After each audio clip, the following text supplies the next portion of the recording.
Ooh, What's good? What's good, my peoples? We in the building. what up, though? What's goody? We here. We here. We in the building. Like an old man with these glasses. Man, I see you with the blue blockers. The blue blockers. You got the Uh, blue blockers. Y'all don't remember the blue blockers? hey, man. So, my peopleizations, we're gonna have a special guest. Amir Tyson will be in the building. Son of the legend, the icon, the Hall of Famer, the undisputed heavyweight champion, the baddest man on the planet at one point in time, in Iron Mike Tyson. Yeah. He's still the baddest man on the planet, Blue. I ain't gonna Still hold the you. baddest man on the planet. Still the baddest man on the planet. Yeah, so that's the special guest we was telling you guys about. We will be having Amir Tyson in the building, kicking it with us in just a short period of time. But in the meantime, this boxing square, right? This boxing business, this boxing circle is a diabolical business. Diabolical business, man. It's a diabolical business. You know what I'm saying? Yeah. And man, the things that you learn behind the scenes, the things that's made available to us, it's just diabolical. It is 100%. Diabolical, right? 100%. And never cease to amaze. Right. And before we start that, we got to shout out the New York Yankees and New York Mets. Yeah, they going at it.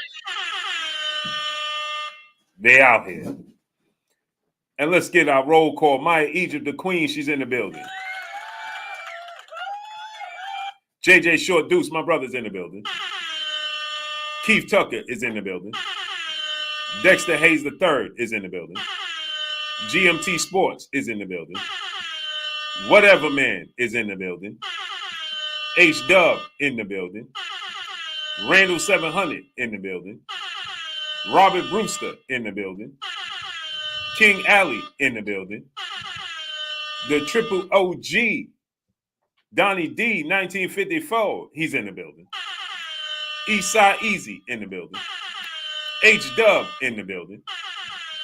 Fiant Out Network. That's my cousin, bro. Salute. He came out of nowhere. Y'all follow him too, man. He ain't doing boxing. He do the hip hop and anything like that. Y'all might have known him back in the day. That's a whole nother story, but that's my guy.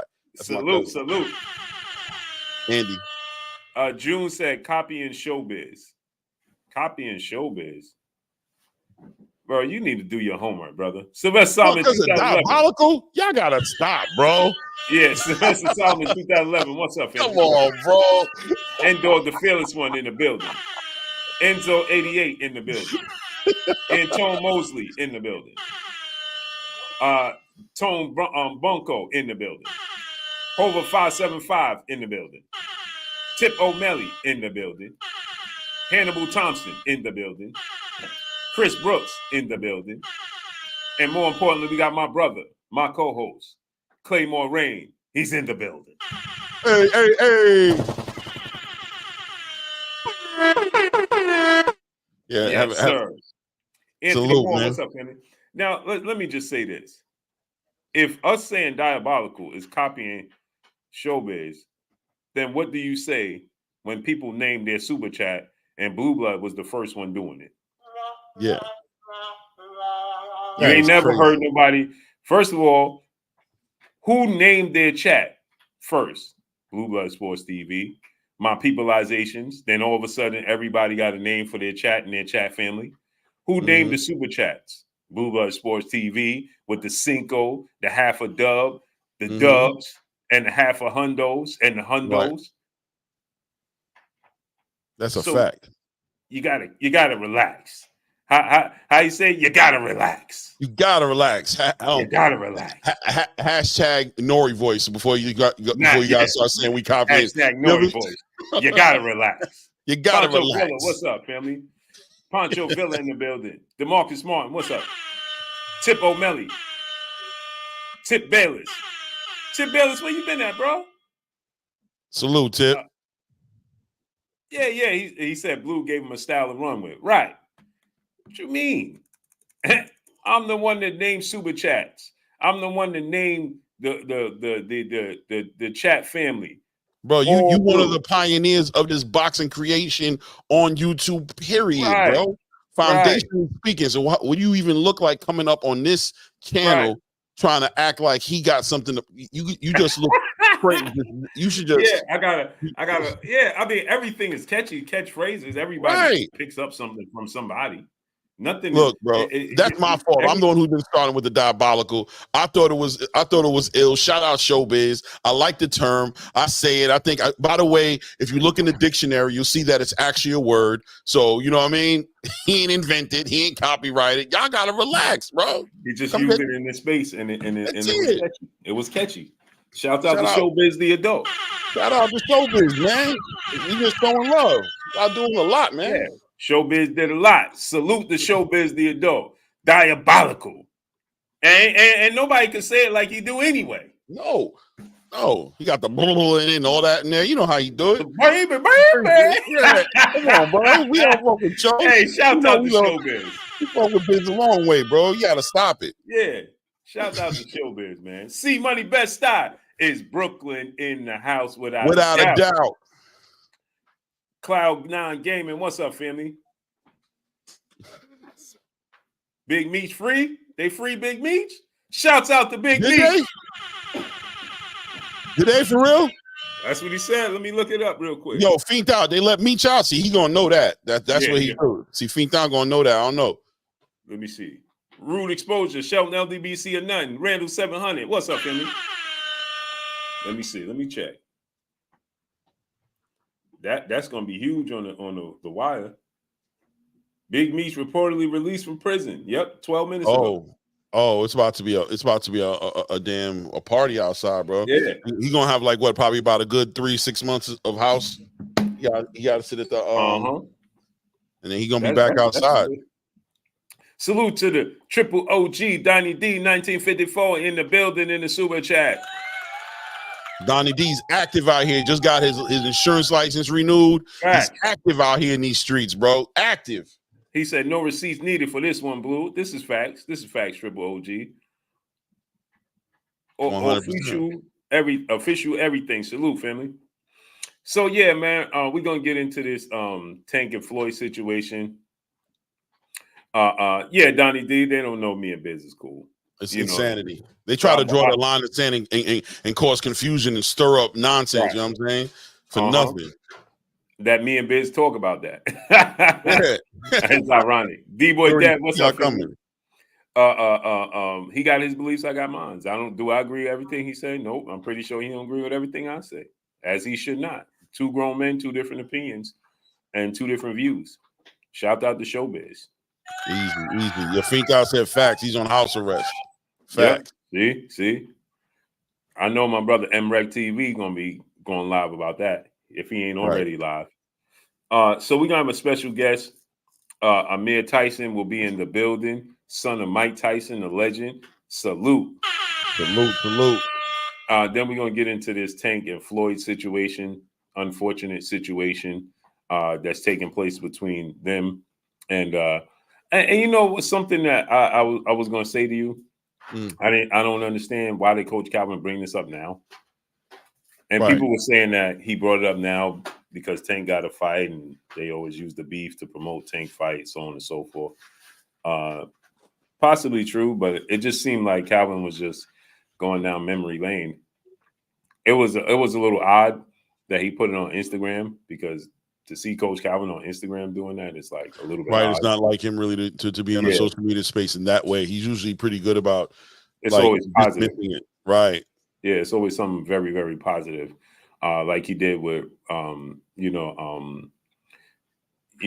he's doing with those kids down in Baltimore, him and Kenny and everybody down. But man, let me say this, man. My brother Dirk down there in Baltimore, doing a great job in Cherry Hill with the children.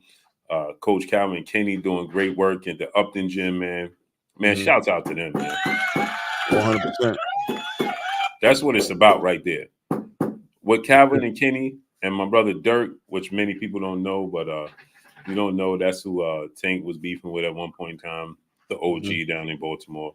And he doing great things down there in Baltimore with the kids, man. And I love to see people like us that was running these streets and change their life around. Yep. Still ain't nothing to play with, but Really not. they're giving back. But they're giving back. You know what I'm saying? They're doing great things in the community. And they showing that, it was just simply a situation where they was, I don't know if I want to say misled. Is that the right word, Clay? Yeah. They were misguided, or they just went down the wrong path. Yeah, man, just choices. It's just choices. Choices, right. Right. It's just choices at that time, whatever you were able to tap into as far as referencing, experience, lack of experience, you know what I'm saying? Right. And just not really. And a lot of, let's keep it real, when we was younger, bro, a lot of people didn't really see past 10 years. You didn't really look at it and start talking about the latter years like that. You kind of lived in the moment, you know what I mean? And did whatever you did. So once you got perspective on things, you start thinking clearer. You know what I mean? That's it. Hey, Clay, today is Wednesday, right? Today's definitely Wednesday. Okay. No, I'm not tripping, because my wife was talking about a family member passed away and there's a funeral on Friday, but she was like, the funeral's tomorrow. And I'm like, I'm pretty sure the funeral was Friday, but yeah, so that's Friday. Condolences for that family member for sure, by the way. Blessings, appreciate you. G tatted up, nephew in the building. He said, salute to I'm giving you your flowers now. We may not always agree, but you're the best to ever cover boxing. He said, and salute to Clay to keep the facts coming. Salute. Let me say this. Yesterday, he put this in the chat, and we didn't even see it, Clay. He screenshotted it. So much be going on. Yeah, so much stuff be going on, bro. No, but not even that. It wasn't even. I didn't even see it. I was. Like it wasn't there. That's why we didn't see you saying. Oh. Yeah. He screenshotted and sent it to me on Instagram, and I'm like, when did you send this? Oh, wow. And it was right under a super chat, so I know I would have seen it. It's nasty work, man. Kevin, what's up, family? But yeah, so it's not normal for Calvin to do that, but it's like he was going down memory lane, or maybe that was just sitting on him. You know what I'm saying? And he's like, bro, you know what I'm saying? Like, this is just nasty work all the way around. And it's kind of like it's kind of like the cameras with the police violence, right?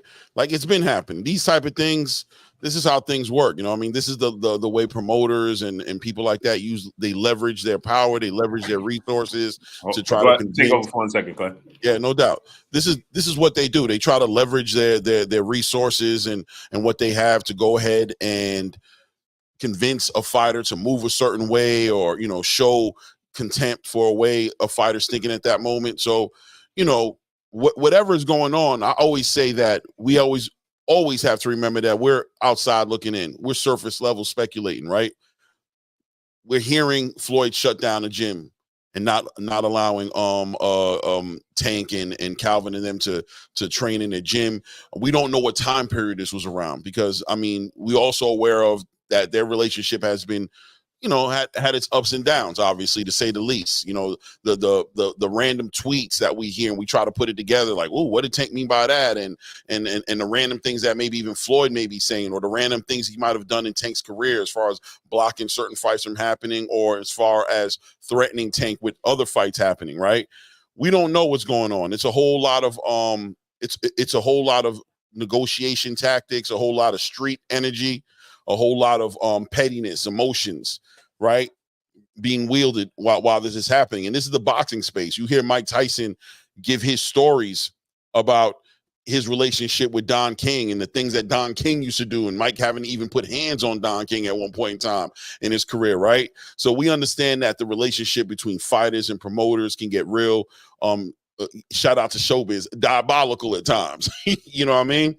So we just keep it on the surface of it. I don't pass too much judgment. At the end of the day, Tank is always going to benefit from the work Floyd did put in with Tank and Calvin, and they're benefiting it from it now, money wise, position wise in the game, as far as being considered one of the faces of boxing, the A side to every negotiation, every table he sits at.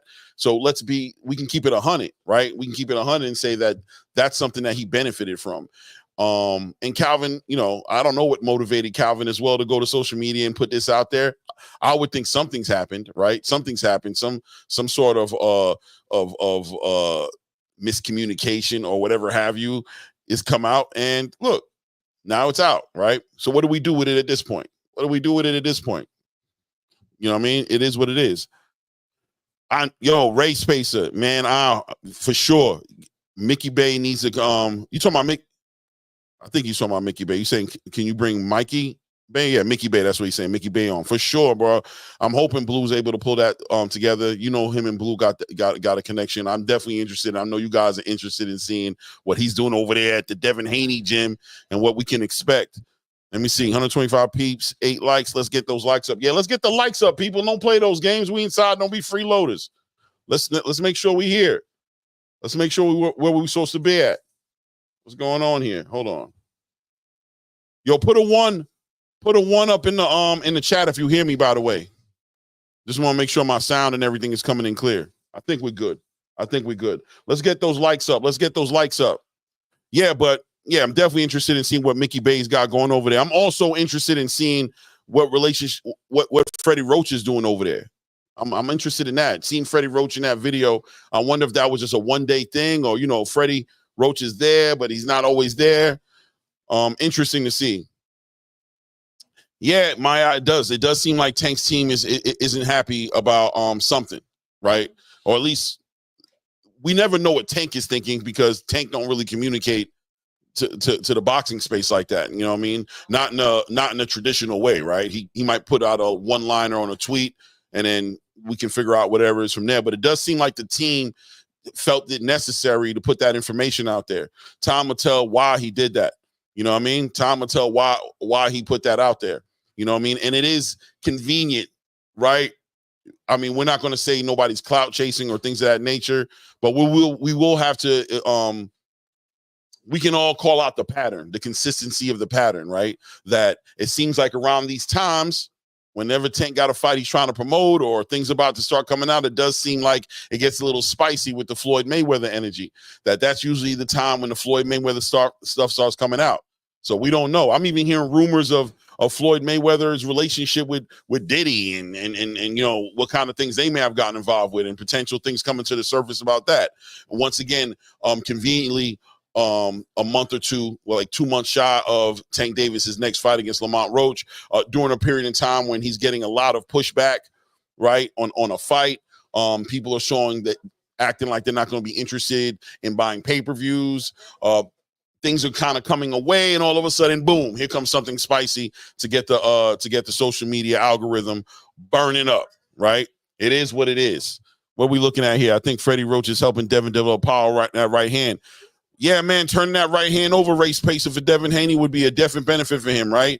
Or that's the slap punching versus the turning the hand over punching is a whole different situation. And it does seem like Devin Haney up until this point has had a hard time mustering up that power. So maybe Freddie can help him do that. I think Freddie was, if I'm correct, guys, correct me if I'm wrong, I'm pretty sure Freddie Roach was involved in the Regis Prograis fight camp, right? And we saw a lot of power get manifested in that fight, where a lot of people felt like Devin should have stopped Regis, right? That's how hurt he had Regis at times. So I was kind of shocked, to be honest with you, to see him make certain changes in the Ryan Garcia fight, even with the Victor Conti not being involved in the camp and Freddie Roach not being involved in the camp. So we'll see how that happens. Tank got like 6 fists left in his fights left in his career. He needs to step up to the plate. Yeah, Poncho, you know what it is. You know what it is, Poncho. You know what the space is always going to keep pushing back. They're going to push back at that at this fight. Guys, I did get an opportunity to rewatch the Dimitri Bivol Better BF fight this morning. I did rewatch it. I thought it was interesting. after I rewatched it a second time. I'm just going to say it wasn't no robbery. You heard? It wasn't a robbery, in my opinion. But it can go either way. It was definitely a fight that could have been a draw, could have gone either way. But I definitely can't subscribe to that robbery energy. I definitely can't subscribe to that. Hope Devin can get back to keeping active and sticking to the game plan in the ring. I'm interested in a whole lot of things with Mickey Bay. I want to know, is Devin really committed to campaigning at 140 and becoming a champion again, an undisputed champion again? I want to know about those weight cuts. I saw an interview where Mickey Bay said that Devin Haney's weight cuts weren't the issue, that Devin Haney's actually a natural 140 pounder, which I thought was interesting to hear him say that, right? Because I think we all can agree we saw that he had a bad weight cut for that Ryan Garcia fight, but he said he's a natural 140 pounder. He said he's a natural 140 pounder, so I'm interested in that as well. Angel Hernandez, so Claymore, salute, brother. Who do you think can beat Tank? Who do I think can beat Tank? Angel Hernandez? Well, look, obviously we got the usual suspects, right? You know, we got Shakur, even Devin Haney. You know what I'm saying? Is in the conversation. I know it's hard to say that. People don't want to hear that. You've got a couple of fighters out there. You know what I mean? Loma doesn't seem to be on the menu anymore. I think Teofimo has a habit of stepping up to his competition. When the competition is at its highest, we see the best versions of Teofimo. I think he's one of those guys too as well. You know what I mean? A lot of guys can beat Tank. I mean, it's boxing at the end of the day, and everybody always has the puncher's chance. But we just need to see these fights in order to make it happen. I was speaking on this a little earlier, just with the Dimitri Bivol and Artur Beterbiev fight. You know what I mean? And even looking at Ben Whitaker, looking at Jared Anderson, looking at these fighters looking at David Morrell, right? People who have been on these Riyadh cards who have been made to look regular, right? And that's just going to say you don't know who the fighter is until the fighter fights the best. I don't care what your eye test says. The eye test is one part of the game, which is to give us interest, which is to give us, right? We get intrigued and we want to know the answers, but we can't act like fighters have fought fights that they haven't fought. You just can't do it. You can't do it. And Turkey's platform is exposing that to a large degree. I hope as boxing fans, we're learning and seeing this, right? And understanding why we need to push these fights to happen even more. When we've seen fights like that happen, and now we know, like, look, we just don't know, bro. Who would have thought Dimitri Bivol was going to sit in there trade with Artur Beterbiev?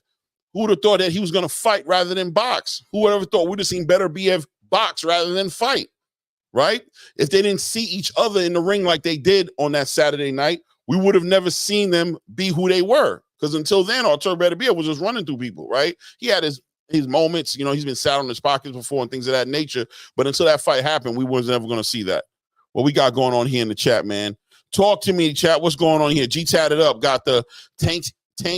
His fans support the opponents he choose. He still sells out, and they buy his pay-per-view. I think the pay-per-view, yes, but at the same time, you know, we'll see what happens with this pay-per-view. He said it.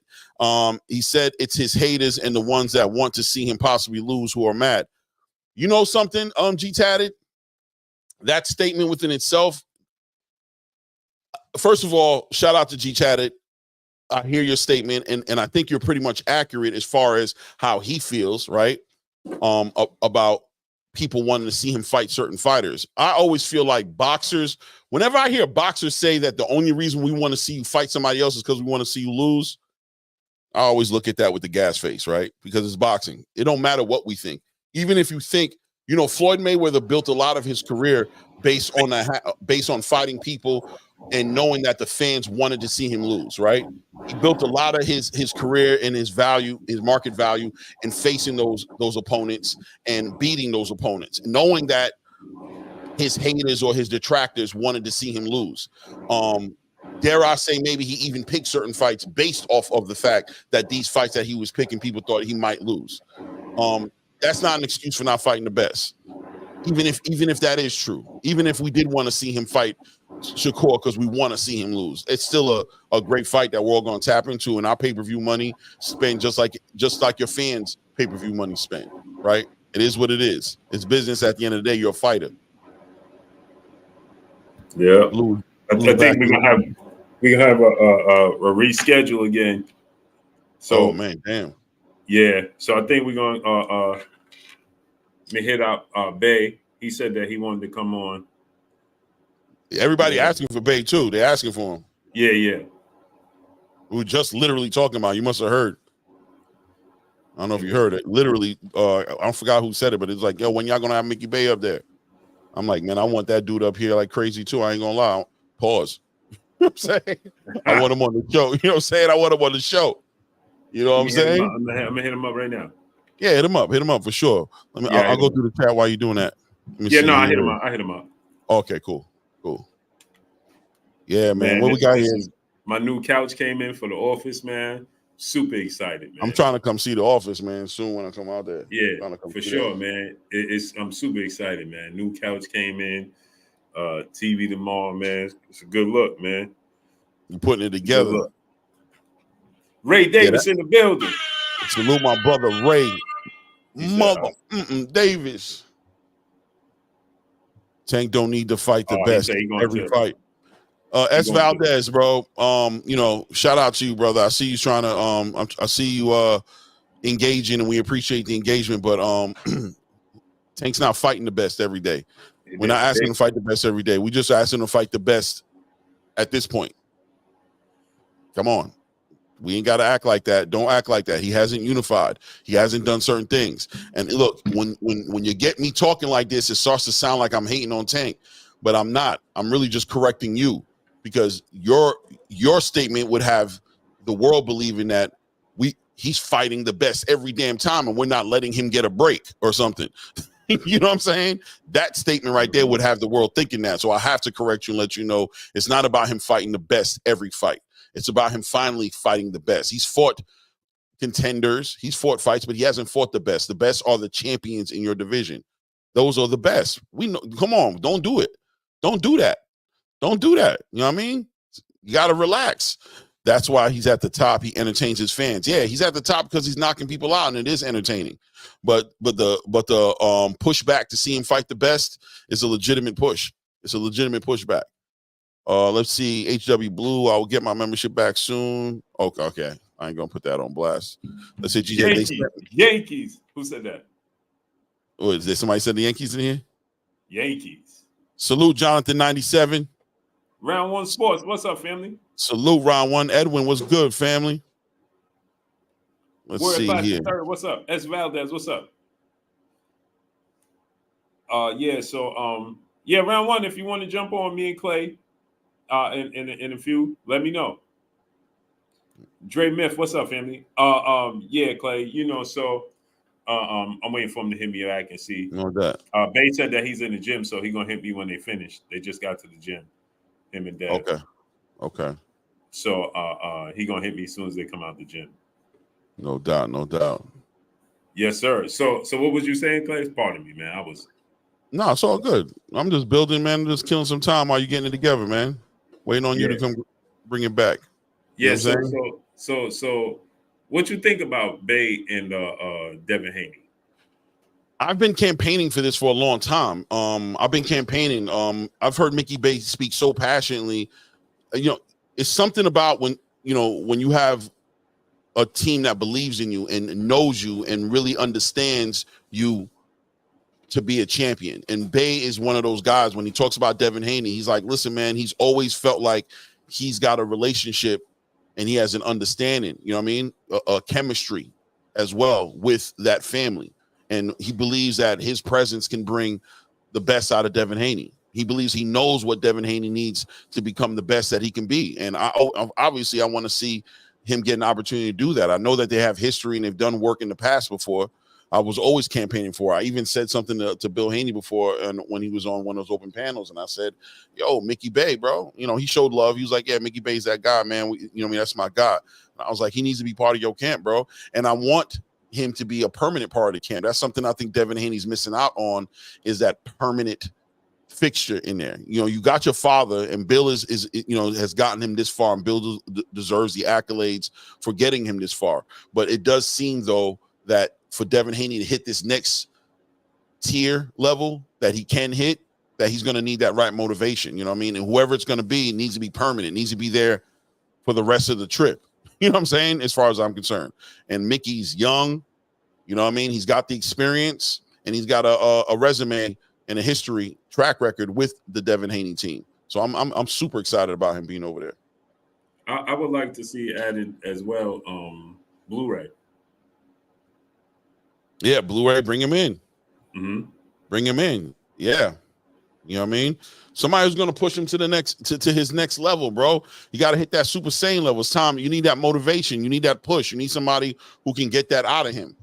You know what I mean? Because the competition is going to get way more steep, man. The competition is raising up.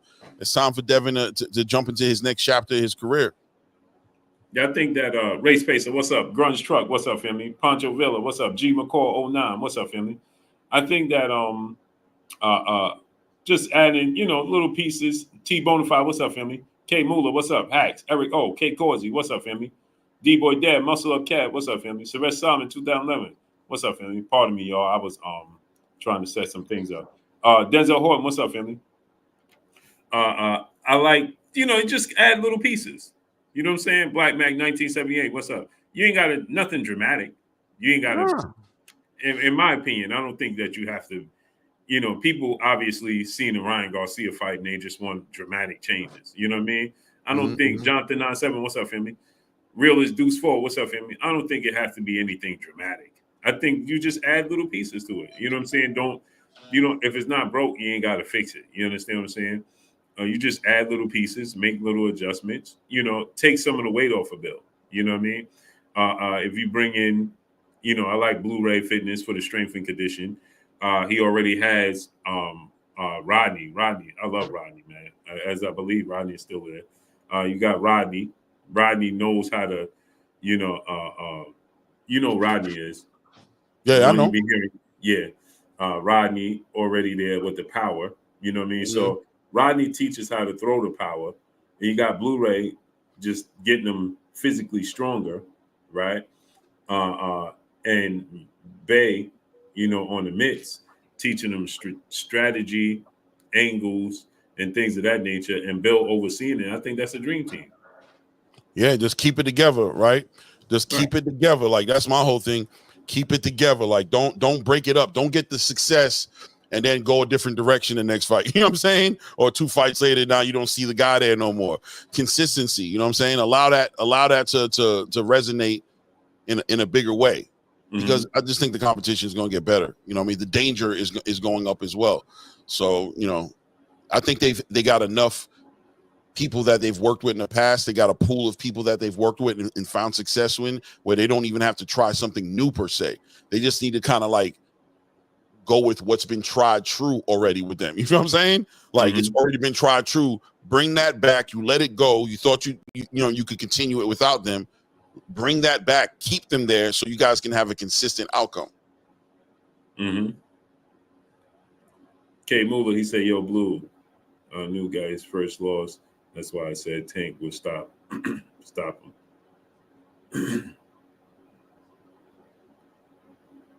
Who's Nuki? Yeah, who's Nuki? Who's that? Nuki got his first loss. Who's that, K Muller? Is Devin still with Freddie? I don't know. I want to ask Mickey Bay about what capacity is Freddie Roach in that gym, in that team. No, he's not with Freddie Roach. He was just hanging out. Freddie Roach was there. Were they at Freddie's gym or something? Yeah, he always trains there. Exactly. That's what I was thinking. So a lot of fighters go there. Right. Yeah, he was just training at Wild Card Gym. Freddie Roach was there helping him, giving him pointers, giving him tips. He talking about that Japanese fighter. Did he spell it wrong? You talking about Inoue? Is that supposed to be Inoue? No, Inoue ain't lose. Got his first loss? No. Well, I mean, did his brother lose or something? Did his brother just fight too? Is he talking about Nakatani? Nakatani just won. He just knocked that dude out in the 6th round. Who are you talking about? He spelled his name wrong. Yeah, he said he spelled his name wrong. Inoue, the Chinese guys, but Inoue didn't lose. He didn't get his first loss. Unless you're talking about his little brother. You talking about Takashi. Takashi, okay. His little brother. Yeah, his little brother. You talking about his little brother. Chris Colbert fights today? Oh, yeah. Chris is fighting today. Yeah, he was to fight last week, but that hurricane pushed it out to this week. It's tonight, though, right? It's tonight, yeah. Yeah, exactly, tonight. Oh, well, nobody was talking about him fighting little brother anyway, was it? Is that right? I think he might have just confused the Inoue situation and kind of like not acknowledging that there's brothers, that there's a difference between Monster and Takashi. I would think.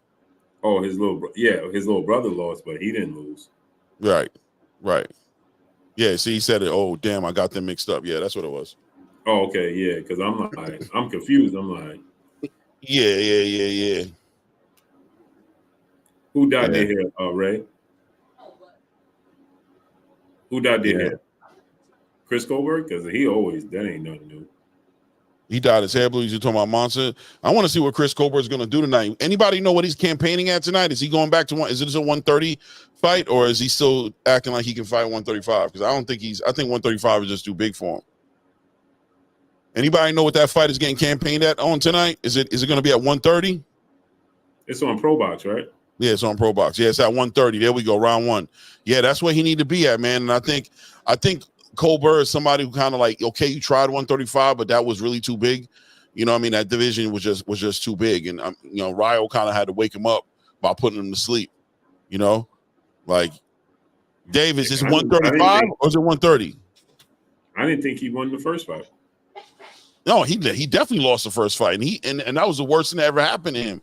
Because where I thought that, all right, you walked away with a win, even though you didn't win. All right, just tell everybody you're going to 130. You know what I'm saying? You ain't got no belt. Like, just tell everybody. He was like, nah, man, I'm a 135 guy. Right. And he came back. I'm like, oh, this is going to be bad for you, bro. Yeah, that's what I'm saying. Carlos Dixon, what's up, family?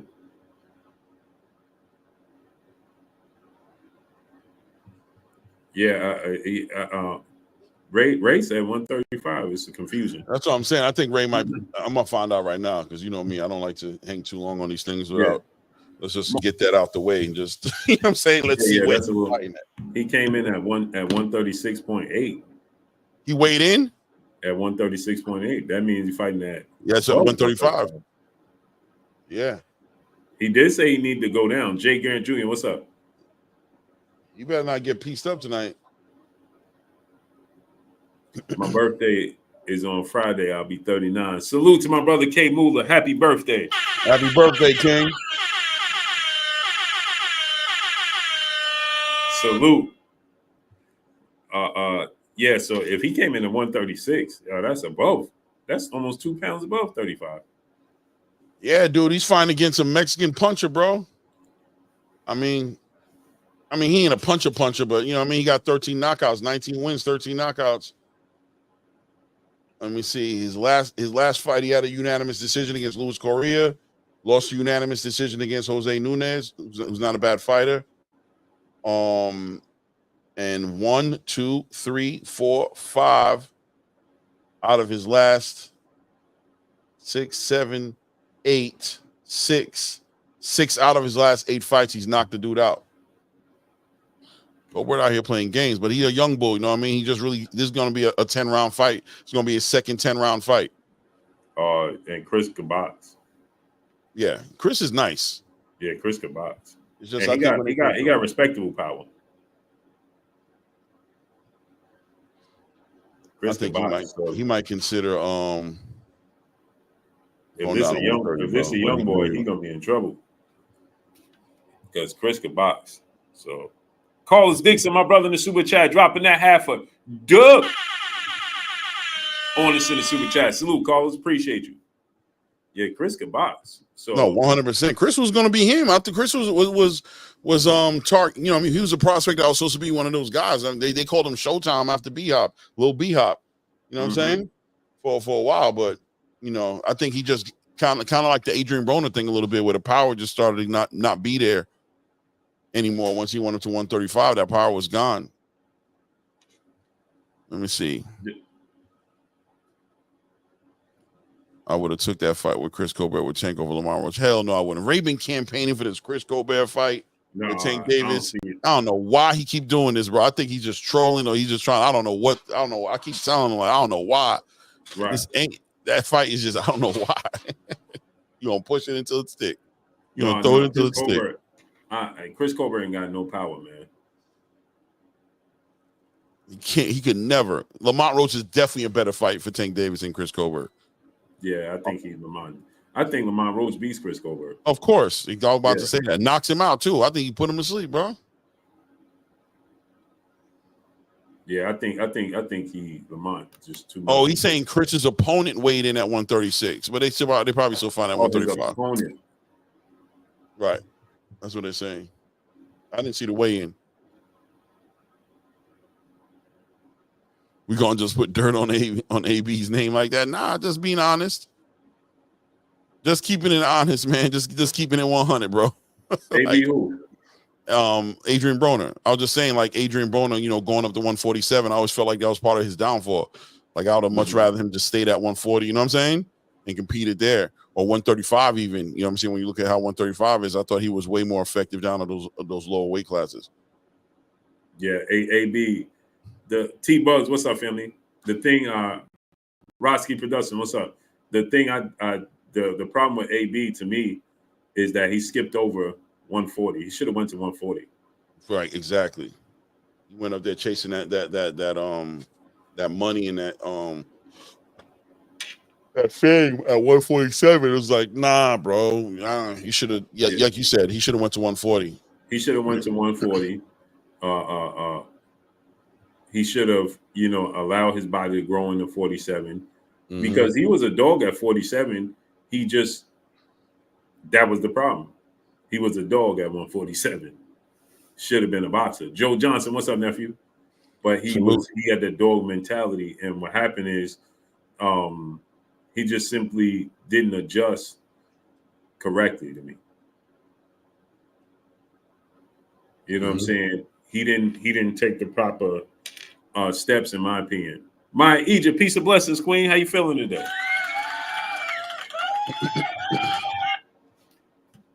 I think that was his downfall. Madonna was too much for him. Yeah, Madonna really exposed him. It was just like, hey, Madonna was able to take his punches. That's the problem. Yeah, he just bullied him. He just walked him down and just walked through all his punches and was just like, and just put that ultimate pressure on him. You want to let round one up? Oh, Edwin's always love, man. Definitely bring it. Okay. It's always love for Edwin. Anthony Page doesn't matter what weight he fights at. Hey, round one, send me he's gonna fight right. Simple. I hear you, Anthony Pages. I think he sent me the email before already. Motown 909, what's up? Hey, round when you come on, we just gotta keep it clean. Anthony Page, what's up? Especially in the first hour. No, Chris will watch Lamont Ryo. 3 months. Edwin, what you got? Madonna had an awkward style. Yeah. Very awkward style. You know what's ironic?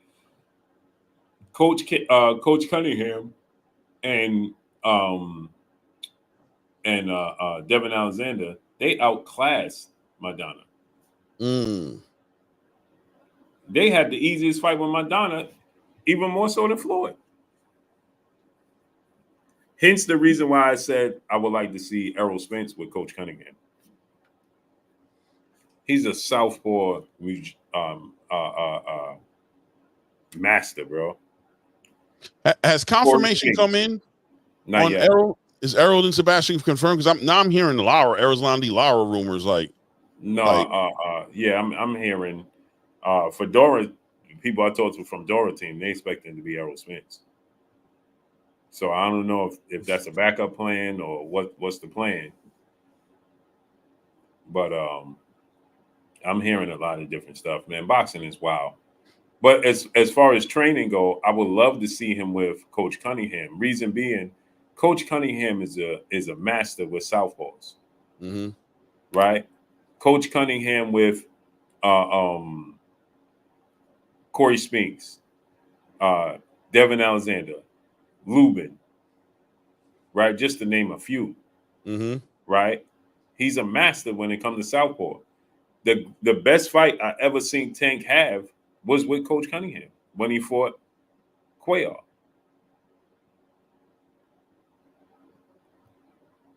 That's why I would love to see Errol Spence with Coach Cunningham.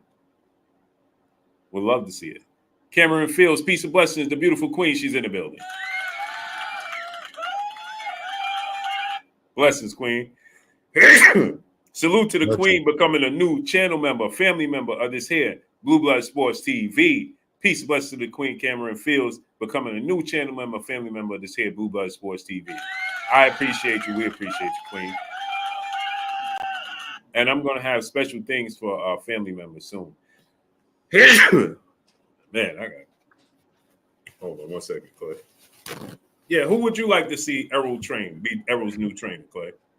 I'm thinking of because I got to be honest about who Errol is, right? And I don't want to be teaching on an old dog new tricks, but want somebody who's gonna keep him honest, and I want to see him get better as well.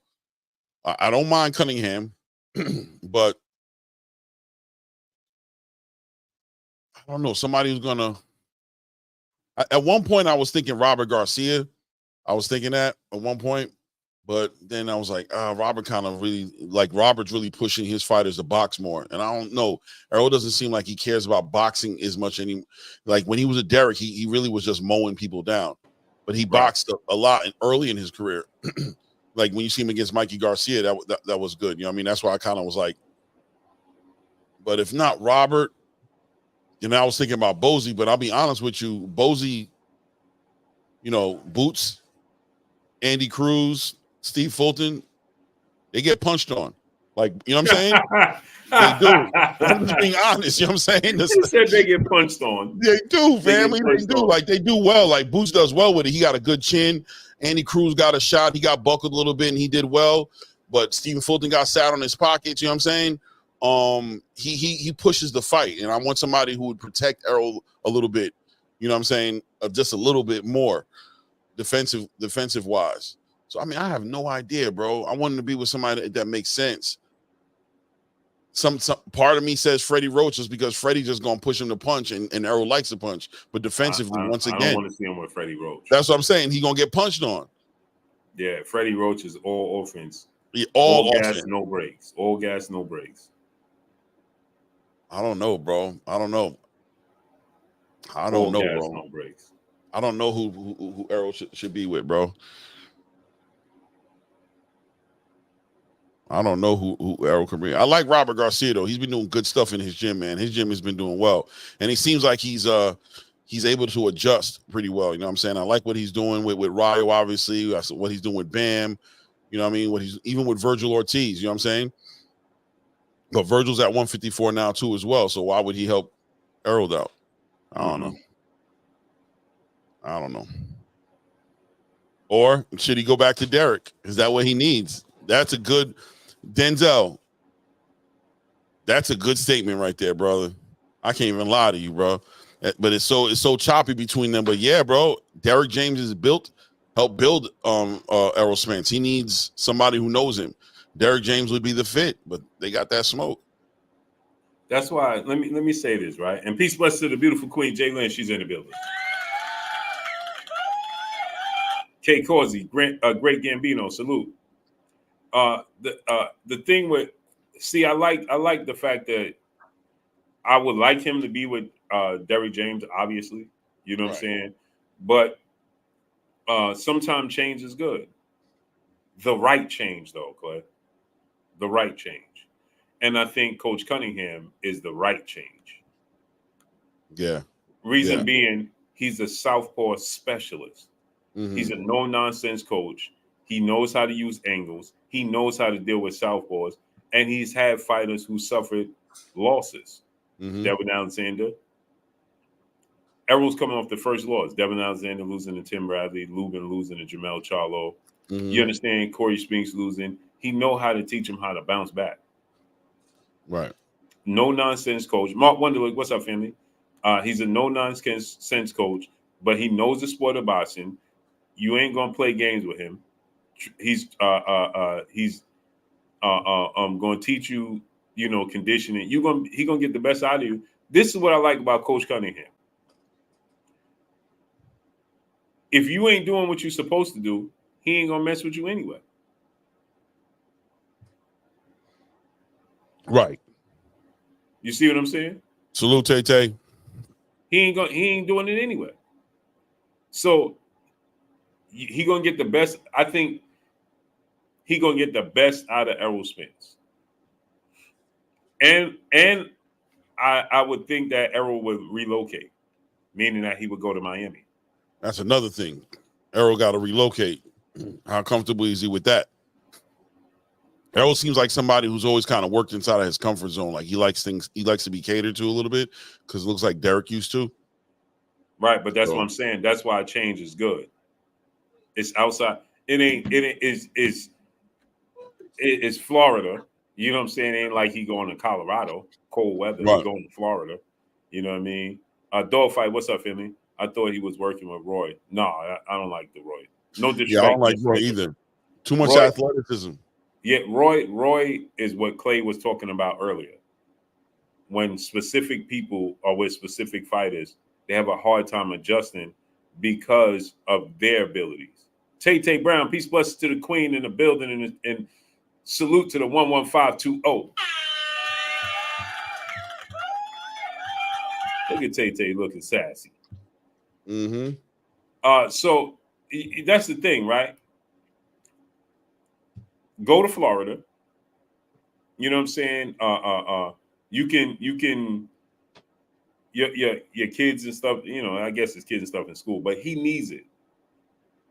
In my opinion, you know what I'm saying? How's his relationship with his girl? Like, are they still together? Yeah, they still together. But going to Florida ain't a death sentence.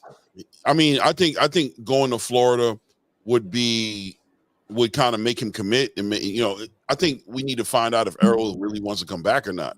And making moves like what you're talking about right there kind of draws the line in the sand and makes it clear that he's back. Working in his comfort space doesn't tell us that Errol Spence is back, because it seems almost easy for him to do that. And he needs to show that he's willing to come back by doing something hard. And going to Florida is hard, for him, with his family. But it's really not, though, because he in Texas. So Florida and Texas ain't far apart. They're not far apart, but they two different places. Like, he's going to relocate his family, because that means it's a whole different situation. New school for the kids. Wife got to adjust. Well, see, that's the thing. He ain't got to do that. It's just a sacrifice you're doing for a short period of time. So he leaves just by himself to go train and get ready. Right. That's what I'm trying to say. Yeah. Yeah. You know what I'm saying? Set it up. Warrior Class the Third. What's up, family? Des Deuce D. What's up, family? King Caesar 84. What's up, family? You understand what I'm saying? It's the best thing to me. You relocate, change the scenery. I don't see Biz 0128. What's up, family? I don't see Round One Sports. Put the link in. Put your email in the private chat. Put your email in the private chat. So I don't see it being an issue. You go to Florida. You know what I'm saying? You go now. You know what I mean? And you figure it out. You know what I'm saying? If you really want it. If he's not willing to do that, exactly. If he's not willing to do that, if that would stop him from going with Cunningham, what would you think about Errol at that point in his return? Wait, say it again. If Errol wasn't willing to go to Florida, if he wasn't willing to make that kind of sacrifice, right, to go work with Cunningham, how optimistic would you be about his return and what to expect from his return? I don't think then I would say I don't know how serious he's taking it. Right. I have to be honest. I don't know how serious you're taking it. If you're not willing to relocate and make this sacrifice, again, fighters do it all the time when they'll go to Colorado. The OG Mr. Mount, what's up, family? You go to Colorado, you go to, like Edgar did, but Edgar brought his team. Canelo does it every camp. But he brings his team. It's a family. He brings his family. He brings the wife. He brings the kids. He bring the trainers. He bring everything. You know what I'm saying? We're talking about Errol going into a new camp with a new team by himself. But that's what I'm saying. But you need it. Yeah, I agree. You need it, man. No, I agree that he needs this length of time that Errol's taking to come back into boxing makes me question how much he still wants to box. It just does. My thing is this, right?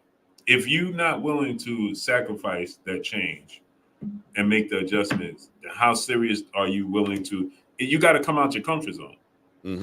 You feel me? If you're not willing to come out your comfort zone, then how bad do you want it?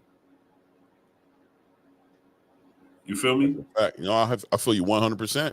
I feel you 100%. This whole entire situation with Errol has been interesting to watch from the outside looking in. It's just been interesting.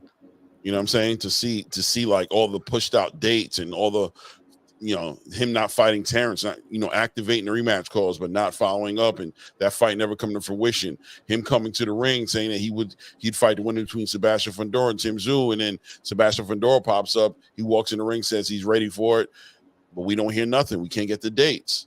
And then now, where Terrence is throwing Sebastian back at him, and we're hearing rumors of the fight being solidified, but we still don't hear nothing from Errol. We don't even know who Errol's trainer is. Right. And again, like, staying in Texas is cool, but it's not changing your scenery.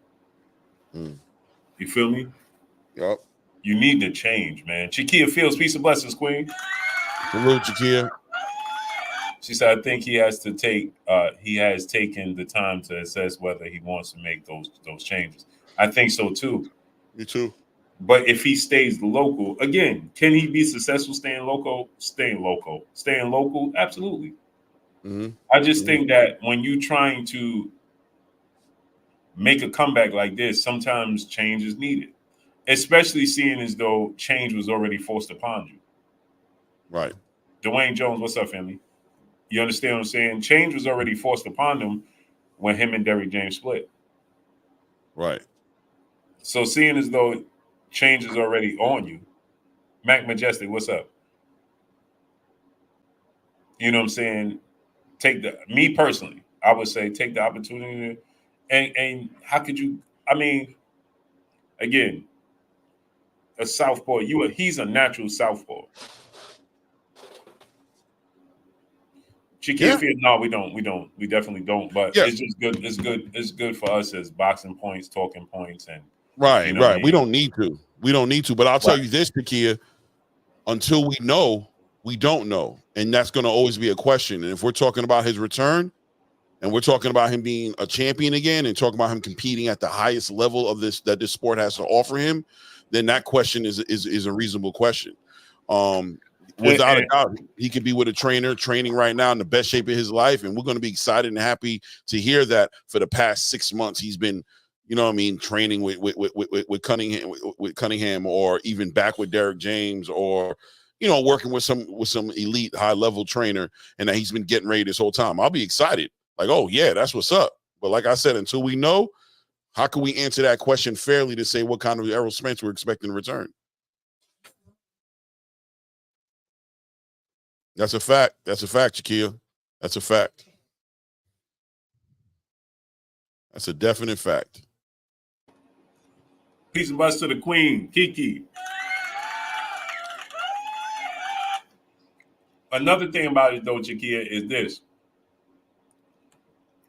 The fans would like to know, because the fans want to know how serious you're taking it, because they are your fans. So let me give you an example, right, Queen?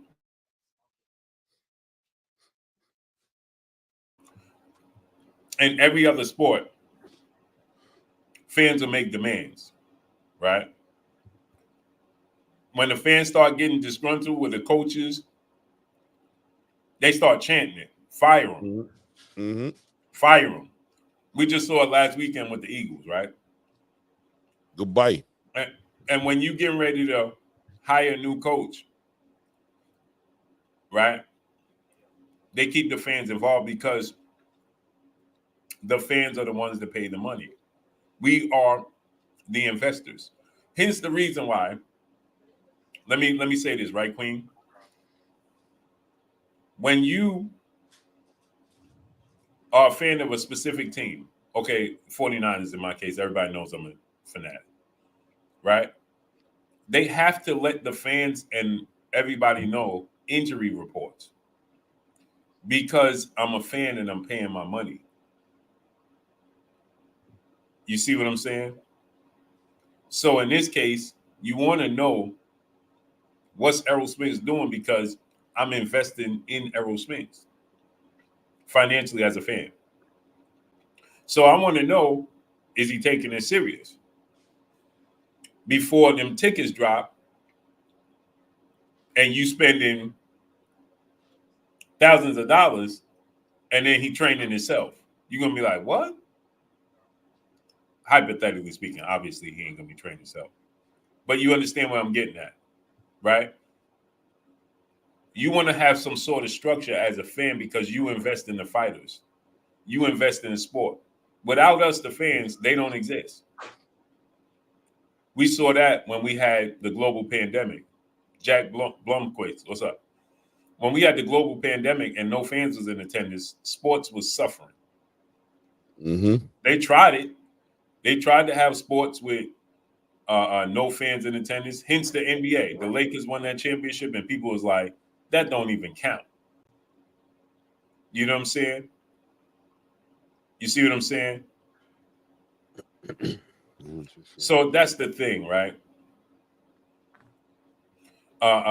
We just want to. No, we're not asking EJ to tell us about it. I see. What's up, family? We're not demanding EJ. We're just curious about what direction he's going to go in and what changes he's going to make since this has all come about. That's what it is. When Roger May, hence to give you another example, right, Queen? When Roger Mayweather got sick and started forgetting, Floyd Mayweather let us know and announced that he was going with his dad. Right. Right. When Roy Jones had a falling out with his dad, he let us know I'm no longer going to be training with my dad. When Shane Mosley had a falling out with his dad, he let us know I'm not training with my father no more. You know what I'm saying? So it's just things like that. It's just what it is it's just courtesy to your fans. You know what I'm saying? Is it necessary? No. But it's courtesy? Yes. Is it going to make us or break us? No. Because are you going to stop being an Errol Spence fan? No. Are you not going to root for him? No. So does it make us or break us? Absolutely not. But is it good, to keep the fans updated out of respect for the fans? Right. Warrior Class the Third, my brother in the super chat, dropping that half a dub on us in the super chat. He says, "Salute Blue and Claymore. Is it truth or rumor to Turkey Al-Sheikh is fixing fights for champions to lose, or fighters being exposed because best have to fight the best? Roy Jones Jr. should not train Spence." I don't know if you. I want to answer that. I guess. I don't know that to be true. I think that's a narrative being pushed out there. I think it's a weird narrative that instead of acknowledging, you have boxing fans who are committed to what they believe their fighters are on face value. And when they lose, instead of embracing the fact that their fighter is not the best and that, he has to fight the best still, or he still has developing, or that he just took a loss, they want to make excuses. And so, yeah, I'm hearing the narrative, and there's certain content creators that are out there pushing it, once again, trying to throw mud and dirt on Turkey Al-Sheikh's name and on his intentions, on what he's doing in the game. And they're trying to muddy it up and trying to say, oh, he's out here trying to, beat fighters and get fighters beat. But look, even let's say he was doing that, it's up to the fighters. They're signing the contracts. They know who they're getting in the ring with, and they're the ones losing the fights in the ring. There's not no weird decisions going on, or things being stolen from them. They're getting stopped, or they're losing the fight on the cards. I haven't heard nobody push back at a loss yet and say that wasn't a loss, that was a robbery. So I think it. I think Warrior Class may be trying to get us to speak on it from that direction. Maybe another content creator is speaking on that. I'm not sure, but yeah, it's nonsense, right? Him having the fight, when you have fighters fighting the best, somebody's going to lose. When you have the best fighting the best, one of those guys who was considered the best is going to lose. It's not a setup. It's an inevitable truth and an inconvenient truth for a lot of content creators, that when you put two great guys in the ring, one great guy is going to lose, right? And one great guy is going to win. Is that a setup? No, of course it's not, right? If Shakur beats Tank, or if Tank beats Shakur, is Shakur being set up, or is Tank being set up? No, that's two great fighters fighting each other, and somebody's got to lose.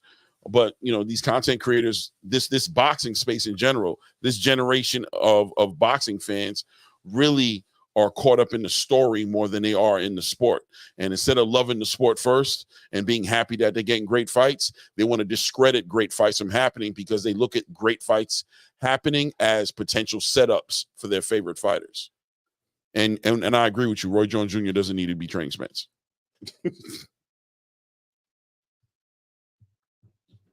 That's pretty much where I'm at with it. I hope that answered the question to a degree. You know what I mean? What it is. But guys got to get used to it. If you love the sport, like you say you love the sport, then you're not caught up in nonsense like that narrative, right? The whole idea, because what's next? If that narrative is true, what's next? Maybe the best shouldn't fight the best? Is that what the solution is? Don't fight Shakur. They just trying to set you up to lose. Tank, don't fight Teofimo. That's just a setup for you to lose. Is that what we're going to start talking like? That seems like the natural way to speak after a narrative like that. That would seem like the natural thing to say. You know what I mean? And that's what those arguments are about. When you hear stuff like that, it's arguments trying to say that their fighter shouldn't fight certain fights because they'd like to paint a conspiracy around the fight being made as a plot to see their favorite fighter lose, which is just, it's soft-minded, and it also shows how much faith you have in your fighter. And it to me, it just says that's just confirmation that they okay with lackluster fights. 100%. They okay with these fights because they don't want to risk AJ Moore, EMAC, what's up? They don't want to risk their favorite fighters losing. Yeah. That's it. That's all. They don't want to see their favorite fighter lose. Right. So they are okay because you got to understand there's people that build their things, their content and their, fans or whatever off of one specific fighter. Right? They hitch their wagon to a specific fighter.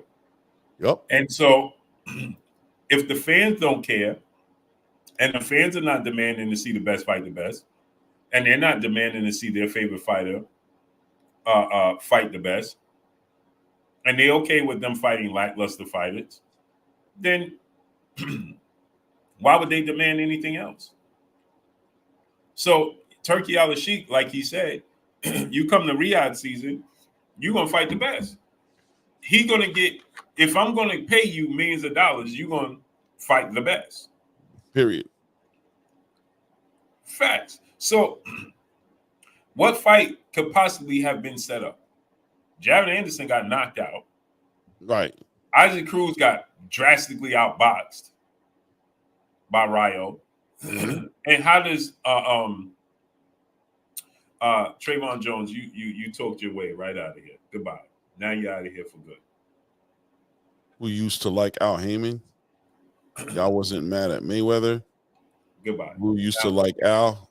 Yeah, bro. I mean, I think that's sad, bro. I think you guys are, and that's another narrative that's getting pushed out there, which is nonsense. It's really sad that content creators would even think supposedly intelligent, critical thinking content creators would come up with nonsense like that to push on it. And then you have people like this guy right here, Trayvon James, who's going to be an echo chamber, and he's going to push weak ass narratives, bro. Like, I tried to give him opportunity after opportunity after opportunity. Yeah. Bye. Now I don't want you here. I don't want you in the chat.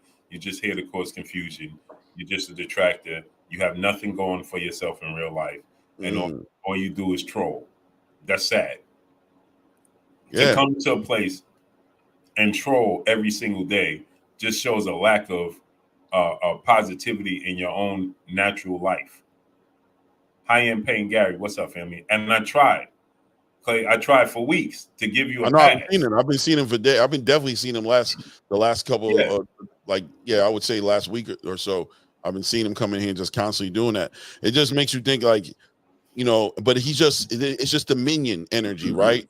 And I try my best to ignore it, but the reality is that, anybody who's pushing that type of energy, there's enough boxing that's going on to be talking about boxing. And if you're spending hours on your platform trying to build up conspiracies as to why me and Blue Blood have an opinion on boxing and what we think about boxing, you're not watching boxing, bro. You're not watching boxing, bro, because you should have way more interesting things to talk about that are actually true rather than making stuff up. Because I'm telling you right now, whoever you guys are, that's a damn lie, bro. There's nothing else to say about that. So that being said, if this person's saying it as if it's true, he's a damn liar. You know what I'm saying? And that being said, how much credibility can you give to anything that content creator is saying if he's willing to stand on lies and have you guys out here echo chambering nonsense?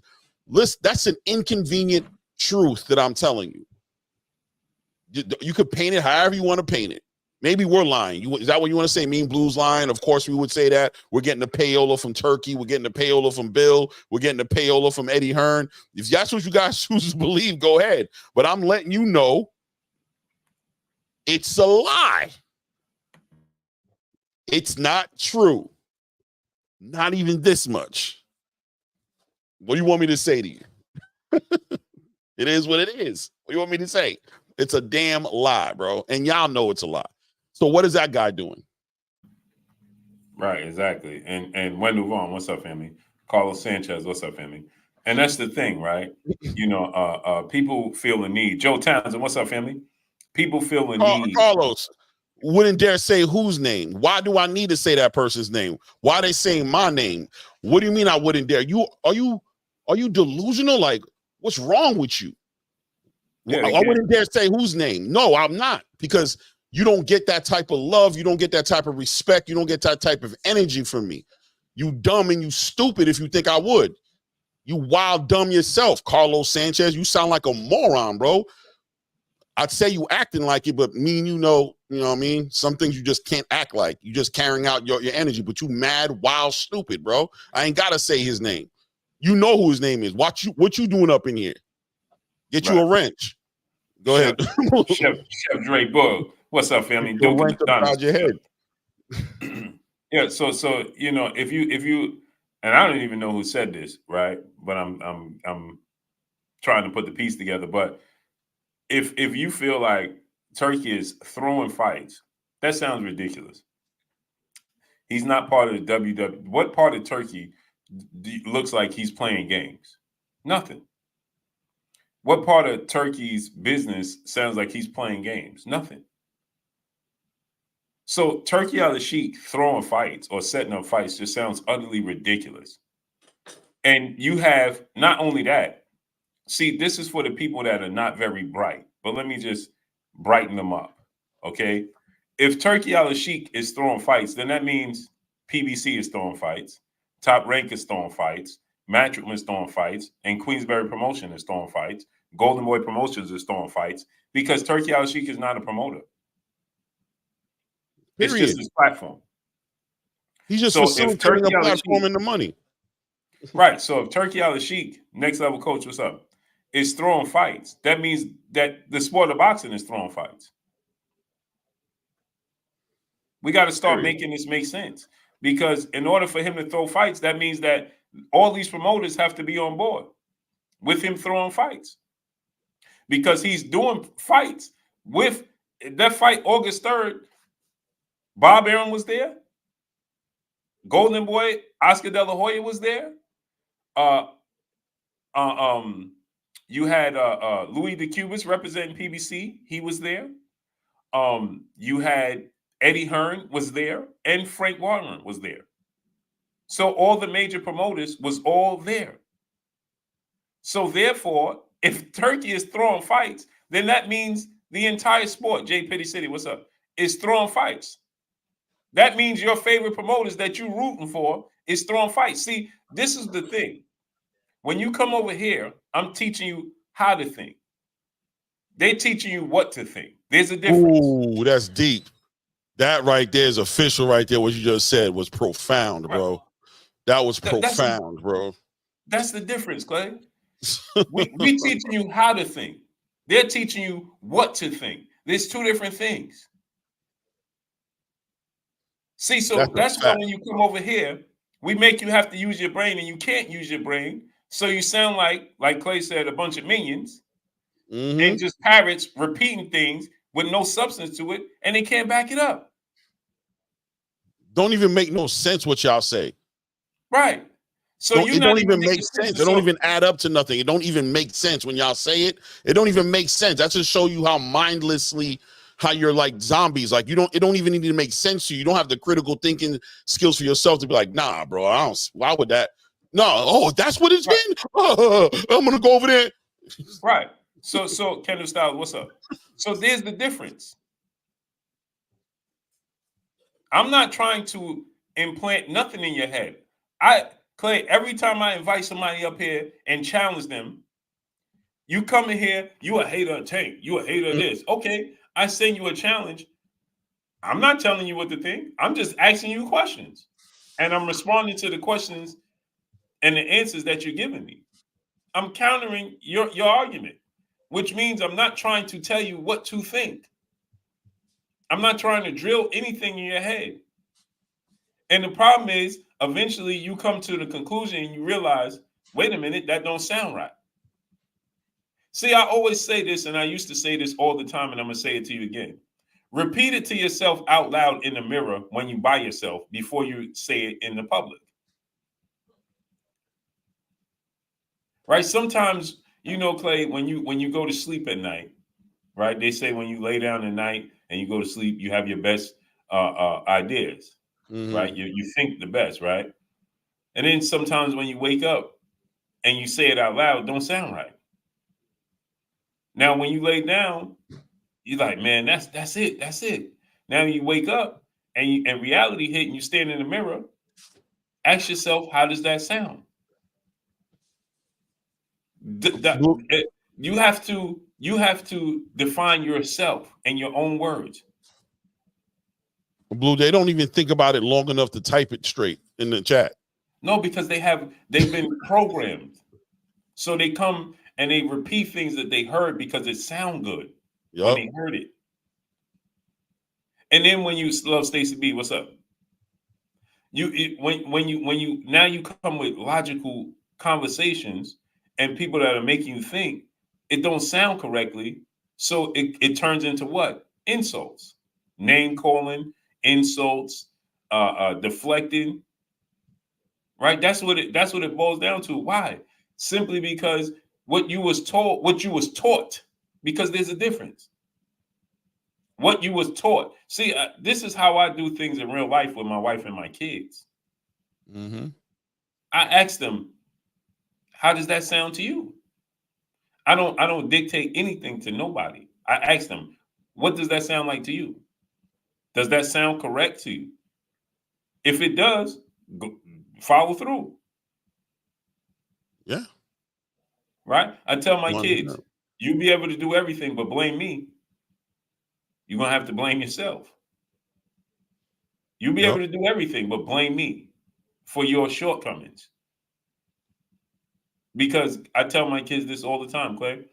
I am the experience. I am the roadblock. I went through everything in the dark to be able to guide you around the potholes that's ahead. Now, if you hit those same potholes, when I told you it's a pothole 10 feet up, 3 steps to the left, and 4 steps forward, there's going to be a pothole there. How you know that? Because I hit it already. And nothing in life is new.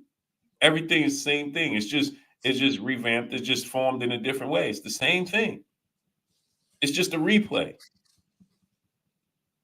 So guess what? You may not, your GPS may get you there a little quicker with today's time and today's technology. But you best believe that pothole gonna be there. It's gonna be there. Now you hit the pothole, don't come back and be like, you ain't tell. No, I told you it was gonna be there. And so what me and Clay are doing here is trying to make you guys think. We're not trying to. Hence the reason why Clay says, "Blue, what's your opinion on this?" and vice versa. Clay, what's your thoughts on this? Right? I'm not trying to tell Clay what to think. He's not trying to tell me what to think, and we're not trying to tell you guys what to think. We're trying to give you guys an opportunity to look at the things in totality and make the best decision. Like we said with the Shakur Stevenson Tank Davis situation yesterday. Does this sound correct to you? When you hit people with these things, they know it don't sound correct, so they result to other things. That's a fact. Right? Then what we do is we play like we don't understand. Suddenly, we can't comprehend. Hence the reason every time somebody challenges myself or Clay with this Tank Davis situation, and we say, okay, give me timelines, give me dates. Why didn't he do this? Why didn't he do that? They suddenly have selective memory and they don't remember anything Tank said, did, or anything of that nature. But they remember everything Devin Haney does. They remember everything Shakur Stevenson. How is that possible? I asked the brother yesterday, Silver Surfer, when Tank put that quote out about fighting Lomachenko next before he even fought Frank Martin, he said he didn't know that. How you didn't know that? That he announced, that's big news. Yeah, you knew everything else. But you remember the dates, times, and locations. Shakur said this, and this, but you said you were a Tank Davis fan? Make it make sense. No, you knew. You just know you can see the setup. You see where I'm going with this, and now you don't want to go down that path. So you're trying to find any which way out. You're looking for a life raft. No, I don't remember that. Right. I ain't see that. Sure you did. Because just like I reported on everything else, I reported on that. So you just happen to miss the whole boxing world. Because it wasn't just me. The entire boxing space was talking about Tank saying that he fighting Lomachenko next. So where was you as a boxing fan and a fan of Tank Davis? You was under a rock? But it doesn't make sense when you put it all together. And then I say, okay, so why was he able to negotiate with Lomachenko before he even fought Frank Martin? But now he's completely free with no fight ahead of him, and it's taking him weeks. Let's say it was just a week. Why is it taking him a week to negotiate with Shakur after you already reached out to Shakur and he already told you he was willing to fight? That's the end all be all right there. Okay, start putting the paperwork together. You said yes. Yep. Clay, when you go to a car dealership and you ask, do you have this car available in this color with these features? And they say yes. What's the next thing you're going to do? Start running your credit. Let's start the process. Yeah. Let's start getting. We already showed you everything you want, right? You want it, right? Well, let's get you approved. Right. Then what's your next? Now, Clay, if you do all that and that car dealership, that salesman, you say, all right, I'll be back. What's the next thing he gonna say? You ain't serious. He wasn't trying to buy no car. Period. You don't want this car. They don't take you serious. That's it. Because it could be gone by the time you get back. Because we ain't gonna hold it here, waiting on you to say here and there. We selling this car, bro. Hopefully to you if you willing to buy it right now. But yeah, you don't leave expecting that car to be there, and then how about this one? Let me add to your situation, and then 3 days later come back like I want that car, and then you find out they sold a car and be like, oh man, y'all wasn't trying to sell that car to me. Y'all was fronting the whole time. Like what? Right? What? Bro, you had ample opportunity, but even make it worse, Clay. Let's say they say, okay, we'll hold it for you for 2 weeks. Like the brother was saying, Silver Surfer. It was only 2 weeks. Okay, let's say they say they're going to hold it for 2 weeks. After 2 weeks, they're going to be like, you playing games. We held it as long as we could. Now you'd be like, you come back 15 days later, one day after the 2 weeks, and then be like, bro, you sold it to him. You never wanted to buy it to begin with. You was looking for a way out. You was looking for an excuse not to get it. Yeah. That's natural. That's just regular practical thinking, bro. That's regular practical. That just makes sense what you're saying. That's all that is. That's not conspiracy. That's not a plot. That's not a narrative. That's not a hate. That's just regular old thinking, bro. That's just think the way it played out. That's naturally how you would feel. If I came to your house right now and I said I wanted to buy your PlayStation 5 and you had it for sale, and then I went over there, looked at it, made sure it turned on, make sure it played, make sure you had the games I wanted, and then I had my nerve to walk out. All right, man, I'm going to call you in a couple of days if I want it. That's it. That's it. Never call you back, Clay. Right. Or I call you back 2 weeks later, find out you sell it, and I'm mad at you. What you mean you sold it? I told you I was coming back. Right. I told you I was gonna come back.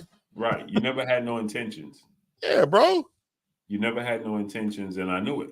That's why I sold it. J Pitty City, my brother in the super chat, dropping that cinco on us in the super chat. Turk is exposing fighters and promoters. He's forcing everyone to realize who's avoiding the big fights. People gonna price themselves out to Smith. They're gonna price themselves out to smithereens, right? But J Pitty, see, the thing is, that's the thing about Turkey, J Pitty. He don't allow you to price yourself out. He don't allow you to do that. He exposes you. Right. He showed you that it ain't the money. Right. It ain't the money. I'm offering you more money than you ever made in your career, and you still don't want to fight because you don't want to fight. Period. See, that Turkey don't play them games. And that's why they don't want to let Turkey join in on their reindeer games, because he don't play them games. That's why Turkey said what he said to Canelo when he goes, it ain't money. It's you don't want to fight competitive fights. Ever since whatever fight that was, you ain't been fighting no competitive fights. And over here, you're going to have to fight somebody real. That's what the issue is. Like, you could fool all them people out there and say, I'm talking to you bad, that you don't like the way I'm doing this. That's not what it is. You just don't want to fight hard fights. And I ain't got no easy fights to offer you, bro. Period. Right. Exactly. G Tatum nephew, he said people like Tank and Canelo will stick to their script because their loyal fan base support regardless and come to their fights and buy their pay-per-view. So they look at the people complaining as non-fans. Right. That's a real thing. But the truth has to be told, not sold. J-Man, what's up? See, they sell the truth, Clay. We tell the truth. 100%. There's a difference. 100%. So that's just a fact, man. How whatever anybody, this YouTube space is hilarious to me because there's absolutely no reason for any of us to have any contempt for each other. We don't know each other. Most of us don't even know each other's names. We're not affecting each other's money or family or lifestyle. We shouldn't be, at least. But you guys get so emotionally attached to other men. It's awkward, bro. It's awkward. It's like, I don't know what to say to you, bro. Like, and I know in a world full of crazy people, a normal person is going to be the crazy guy, right? Like, that's just the way we are, right? The space that we're in right now, if you speaking the way I'm speaking, man, you over here simping. You over here, that's just because you guys are so impulsively addicted to anything that will spark a spike in your dopamine. You're desensitized to truth. You're desensitized to it. It's no longer important to you. The truth, or it being true or not true, is no longer important. The energy, the spiciness of it all, the emotion it inducts out of you is the most important thing. So me sitting here and saying that's not true, or even if when it has something to directly do, it doesn't even mean nothing. It doesn't hold no weight because that's boring. What's more intriguing and better is the lie. So we're going to push that narrative because it don't matter. And the people who are selling it to you are letting you know what they think of your intelligence because they know it doesn't have to be based on no facts. It doesn't have to be true. They just have to say it with belief and with passion in their voice, and they got to mean it, and they got to point at the camera a couple of times like this, and you dudes is going to walk away, and you're going to go echo chamber it. You're going to come to this channel when we on, and you're going to throw nonsense up here. And then when we confront the nonsense with, prove it. Show me the, you know what I mean? Show me the paperwork. Show me the documentation. Show me something. Now we're being too much. Now we're acting, you know what I'm saying? Now we're doing too much. You know what I'm saying? It's a fact. That's why there's no need to impress you guys. And also, that's why the boxing space has lost a lot of respect for people who are sitting here asking for money from these big promotional companies and wondering why they're not paying you guys, because you guys aren't credible, bro. You guys don't, you know what I'm saying? You guys aren't, they don't respect your opinion because you guys ain't basing nothing you're doing off anything real. That's why Tank don't talk to y'all. That's why he put a tweet out and he pulled it down before one of you hard-headed, you know what I'm saying, start playing with his face. That's why he don't talk to you guys. That's why he don't even bother talking to his team, really. You know what I'm saying? Because you guys ain't nothing to be to be worried about. You ain't nothing to be telling the truth to, lying to, proving themselves to. Nobody's even trying to prove themselves to you no more. Shakur went over and he said, I'm going to fight Joe Cordina. He's not even thinking of y'all. Tank is going to fight Lamont Roach. He's not even thinking of y'all. He told y'all he's going to fight somebody else. He's going to make other fights. He's just going to go fight Lamont Roach. He don't care. He going to make his money. He don't care about what y'all saying. Then y'all put words in his mouth and say he's feeling the pressure. He ain't feeling no pressure. These fighters don't care. Andre Ward retired early because he don't care what you guys think. You guys don't count no more because you guys you're not fair. You don't base your opinions on any facts, and you're not real fans of boxing. You're not even watching boxing. You're not even watching boxing. You know what I'm saying? So what do they care about what you guys think for real? They don't. They don't give a damn what you think. It is what it is.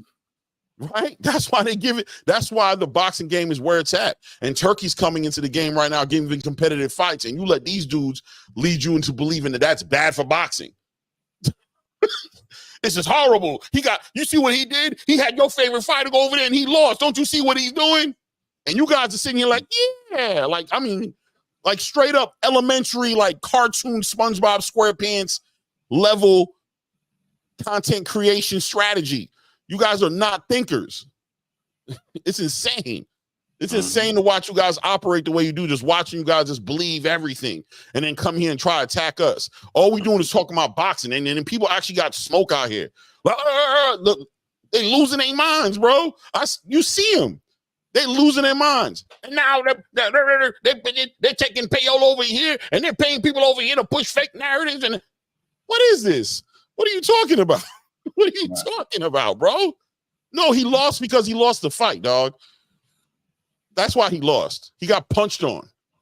That's why he lost the fight. He wasn't ready for the guy he got in the ring with. That guy was better than him. That's why he lost. You thought he was better than that, but he wasn't. You thought he was this, but he was really that. That's all it is. That's all it is. Nothing else. Right. And at the end of the day, right, you guys got to start looking and using your own common sense when you're watching the fights. How can somebody even tell you that you watch these fights?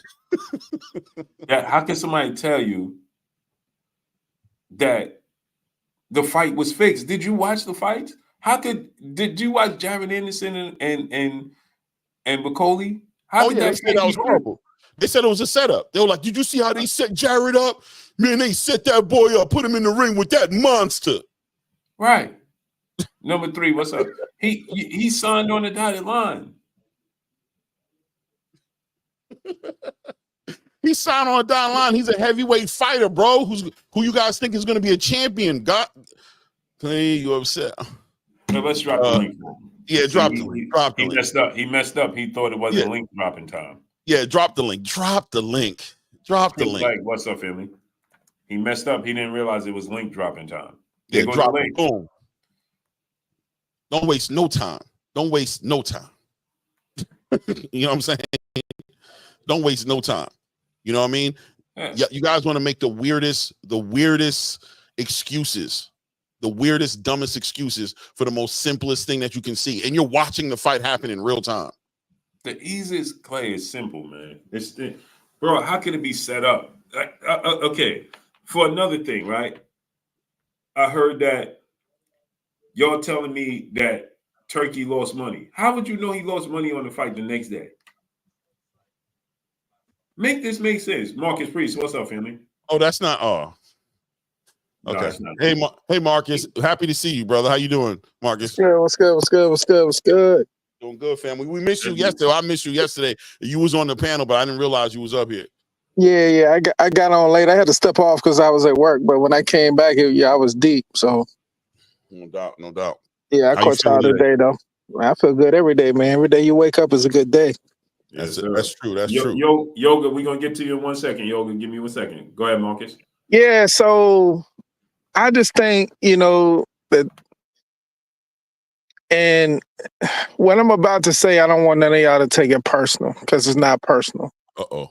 We're all fans of boxing, you know what I'm saying? But people are fans in their different way, like when you're talking this Tank talk, and I'm not a Tank fan at all. Like, I appreciate his skill set, but I've never bought a Tank fight. I'm not a fan. I'm a Boots guy. I'm a Terrence Crawford guy. Those are my guys. Me too. Those are guys that I support. Um, but as far as Tank, he is a good fighter. But when we get on these boxing sites and we talk about, like, to me, when you use the word duck, I take it as cowardly. When you say duck, I hear coward. So when you say that, and a lot of people use it loosely now, it's like the word hating. It's a vernacular for damn near anything. But in boxing talk, when you use the word duck, you kind of like framing a man as a coward. So Tank fought this multi-fight deal with Amazon. So pretty much, I think that all the fight or fighters that you said he's avoiding, or you don't like the Roach fight, he could have fought this person, he could have fought that person. Like, I think we have plenty of time to get all these fights. Like, as far as the Shakur deal, the Shakur fight, in my opinion, got tainted. It got tainted because it was put out there that Shakur was a boring fighter, and they got legs up under it. ESPN didn't help him out any. In this last fight, when they were showing people walking out, quoting it early or whatever. So that fight, I think, got put on a back burner because it is the biggest fight at 135 by far. But Shakur going into that fight right now, with the tag of him being boring because his last two fights was lackluster. But he is a good fighter. But his last two outings were lackluster. So their fight wouldn't be as prestigious, as it could have been, because of, the mark that they put on Shakur, as far as him being a boring fighter, which they, try to do to Mayweather too, so I just think, I got respect for you guys' opinion. Blue, I've been rocking with you for a while. Claymore, I remember you from another channel, so it's just that I think that's why people say that you guys are hating. Now, I understand your opinion, but, at the same time, too, Tank is a champion. Like, he's a cash cow and he's a champion. So this narrative that he has to chase people to fight him, it's kind of crazy. Now, yesterday, Blue, when you played the thing with Hagler and Sugar Ray, the thing with Hagler and Sugar Ray is, Sugar Ray was coming out of retirement, but he was also coming to middleweight. He was coming from 154 to middleweight, to challenge Hagler. And Sugar Ray was already a big name, And he was the golden boy of boxing, So Hagler saying that, of course, he going to want to take that challenge. And Hagler was a career middleweight fighter. He never went anywhere else. He only fought middleweight. So this thing about Tank, has to come to different weight classes and chase people.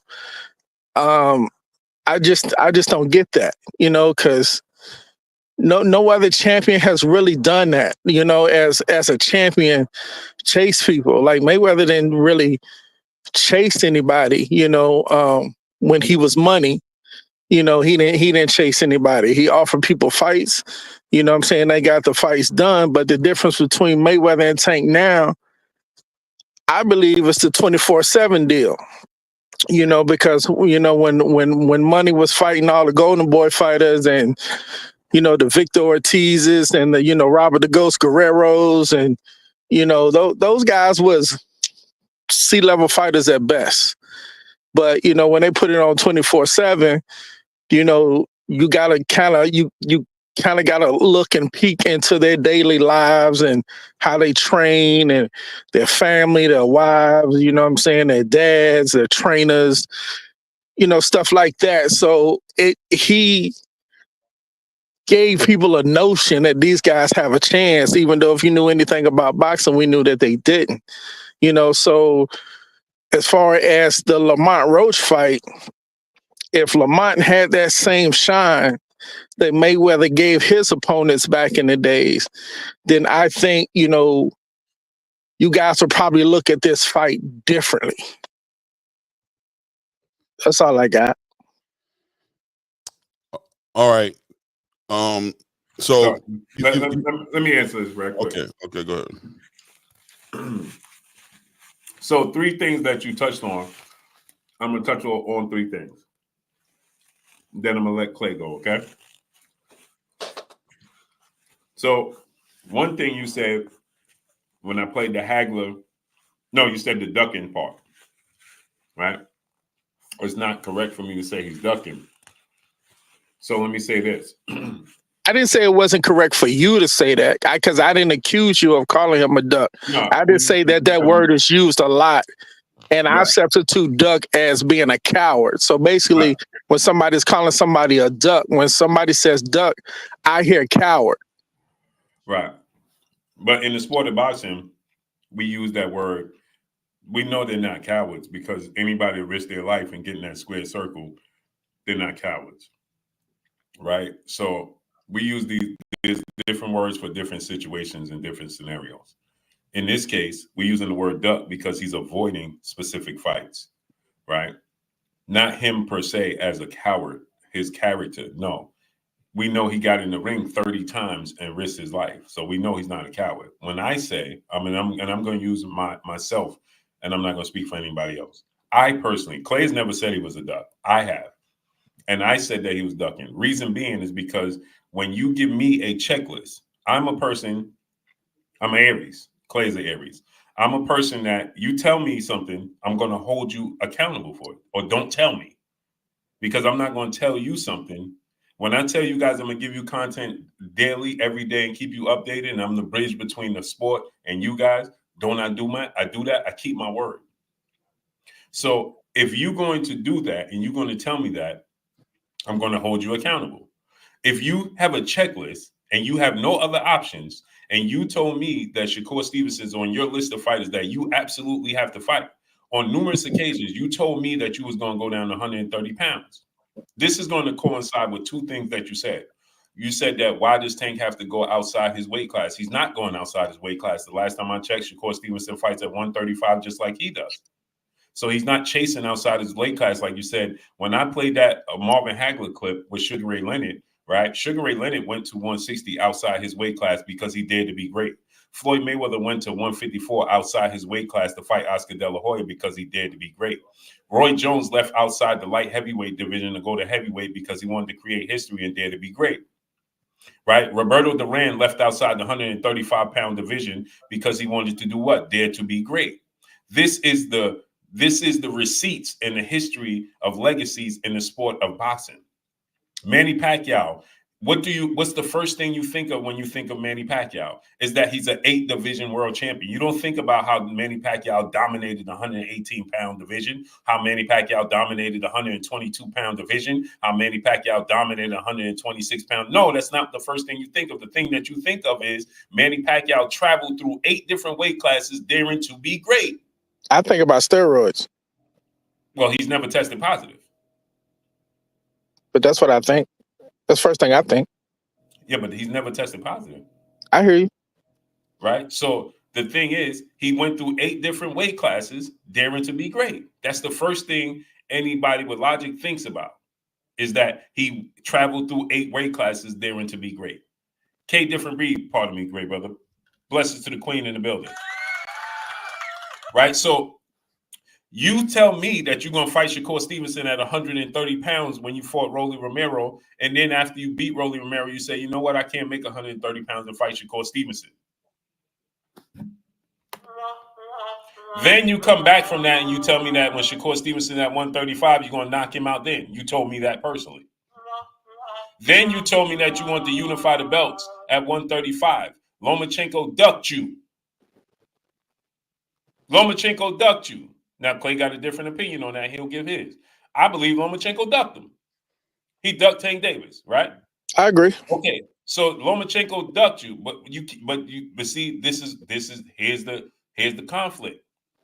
See, you said you agree with me that Lomachenko ducked him, but when I said that Tank ducked, then you said that's the word is harsh because it's identifying him as being a coward. Okay, can I explain that? Go ahead and explain that.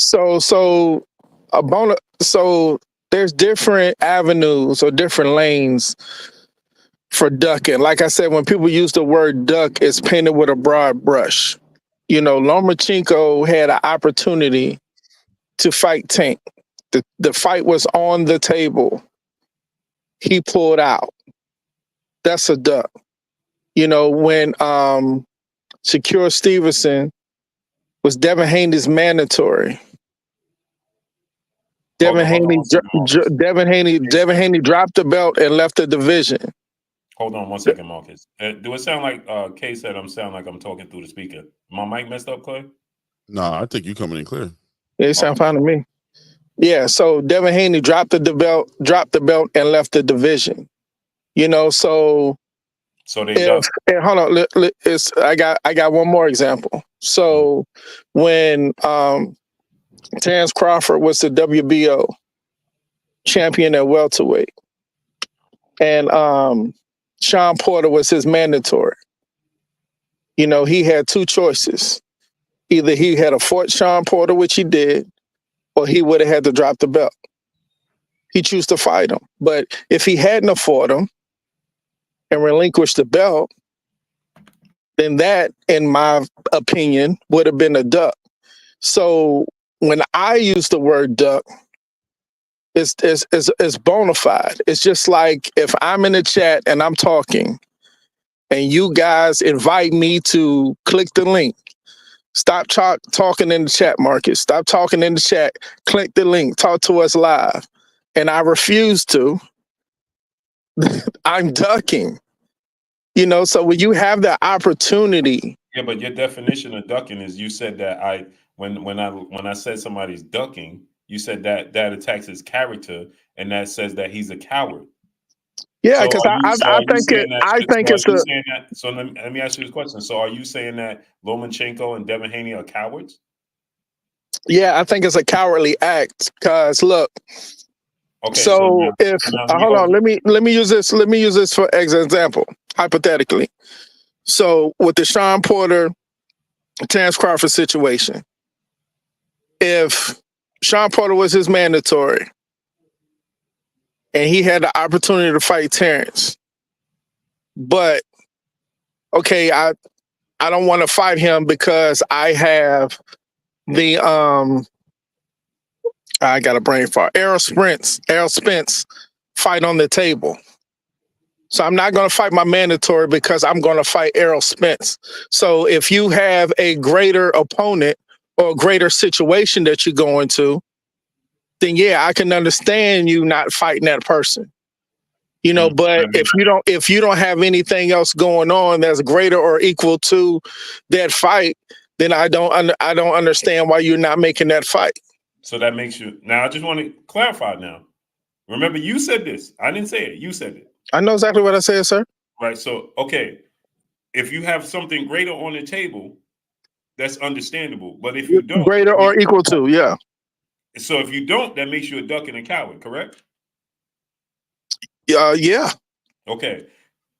Tank fighting Lamont Roach instead of fighting Shakur Stevenson, that he contacted and Shakur said he was available and answered Tank Davis and responded, and he never made the fight with Shakur Stevenson after he said to the world he was going to fight Shakur Stevenson and he wanted to unify the belts. Doesn't that make Tank a duck and a coward? But do we know why the fight didn't get made? Let's stop. Now we can replay semantics. No, I'm not. No, I'm not. You know what? No. We know Tank Davis and his team has said it, and we know Shakur has said it. So let's not play the semantic thing. They said what? That they contacted Shakur Stevenson about a fight, and he said he was available, but yet they chose to go in a different direction for a less opponent. Why? Because he's a coward and duck, based off of your definition. No, it's not about my definition. Why wasn't the fight made? Because Tank didn't want to fight him. So, Blue, I look at you as an insider. I'm not an insider. I'm a boxing fan, but remove Blue. I'm not an insider. Just pretend. no, you are an insider. You are. But let's say no. Let's remove that. So we can't remove what is. No, I'm black. I can't say that I'm not black. No. We can't do that. Marcus, come on, Blue. Listen. Marcus, when you talked, I listened. Okay. But we can't remove that title. Let's just use the information that we have on the table. Right? But do we have all the information? We don't need all the information. We need. He's saying just use the information that you have access to as well as him. Don't use the insider information that you don't have access to. He's saying what both of you guys have access to, let's just use that information. Don't consider the inside information, just what we have access to, what's been made available to everybody who wants to know. I don't have any information on why the fight wasn't made. Repeat it for him, Clay. Okay. You have the information you do have is that Shakur Stevenson confirmed that a phone call was made to him by Tank Davis's team to ask of his availability. Okay. You also have confirmed information from Shakur Stevenson saying that he responded with "I'm available." He confirmed his dates. You also have an interview that was done with Kenny Ellis and Shakur Stevenson, or a panel that they were on, where Shakur Stevenson confirmed right then and there on that panel as well that he was willing to fight Tank Davis. You know what I'm saying? I agree. Almost not available. We have access to that being true. Okay. We also know that Tank Davis is the A side to the situation, and that Leonard Ellaby has made statements saying that nobody can offer Tank Davis anything. They have nothing to offer him. He's the one who's going to make the offer. It's going to be on his terms whenever a fight happens between him and anybody else. That's also been out there. So with that information, and maybe I'm missing a few things, I'm not too sure, but with that, Calvin and Kenny also confirmed that they reached out to Shakur after Lomachenko. Yes, boom. So we know that there was an open line of communication based on an interest to make a fight with Shakur Stevenson. And we know that Shakur Stevenson said, "I'm available. I'm waiting." He confirmed, "I'm waiting on them to call me back to make a fight." So with that information that you have right there, if the fight wasn't made, why wasn't it made based off this information on a service level? Why wasn't the fight actually made? That's what I'm asking. That's exactly what I asked. Is it reasonable to say that the fight wasn't made because Tank didn't follow up with Shakur and say, "Let's make the fight"? Being that Shakur said that's what he's waiting on for the fight to happen. When Shakur Stevenson said that, would you say it's reasonable to say that he's putting the onus on Tank, saying that I'm with you guys here waiting on this phone call and it hasn't happened yet? If he's saying that it hasn't happened yet, and that's the answer that he's giving to people who are asking him why the fight hasn't happened yet, what would that lead you to believe? I honestly don't know. I honestly don't know, because I look at I look at it like this. Hold on, let me say this right quick. Let me go ahead. Because okay, go ahead. So let me ask you this question. Then how do you know that Lomachenko ducked? Because you didn't hear Lomachenko didn't say anything. Just like you claim. Lomachenko said he's not fighting anymore this year. Show me the interview Lomachenko made that statement. He did. His people said it. So didn't Tank's people said it? And it's enough for when Lomachenko people say it, but when Tank people say it, it's not enough information. What do you mean? What do you mean? What I mean? Tank's people. Like the fight was on the Lomachenko fight was on the table. It was a go. It was a go. Who on Tank's side said that Lomachenko offer was on the table? That was supposed to be the fight that's next. Who on Tank's team said that they put an offer on Lomachenko's table? Like as far as like offering him a contract? Yeah. I don't believe it got to the contract stage. So then how you know? None of these fights got to the contract stage. The Shakur fight didn't get to the contract stage. How could to the negotiation stage? None of the fights had. Okay, so if you don't have that information, then how could you call Lomachenko a coward? Because he said that he was willing to fight Tank. When did Lomachenko say that? And then he backed out. Him and his team said that. When did Lomachenko say it? I don't have the date written down, Blue, but yeah, I mean, that's what I heard.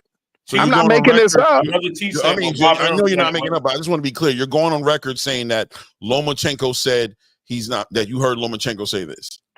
Yeah, not him per se, but his team. Okay. Like, yeah, Okay, so when Lomachenko and his team Tank are says- so when Lomachenko and Tank's- Tank are to fight next. Yes. Okay, so when Tank's team says this about Shakur, Leonard Ellaby says it, who's like Bob Arum, right? And then when Tank's team, Kenny Ellis and Calvin say it, that's not enough. What's not enough? When Lomachenko didn't say anything. You never heard Lomachenko do an interview. You just said you heard Lomachenko's team make a statement. Lomachenko doesn't represent himself. We all know this. And Tank don't represent himself. We all know this. Okay. So you heard from, okay, so listen, follow me and listen. When did you hear, you heard Tank's team say something?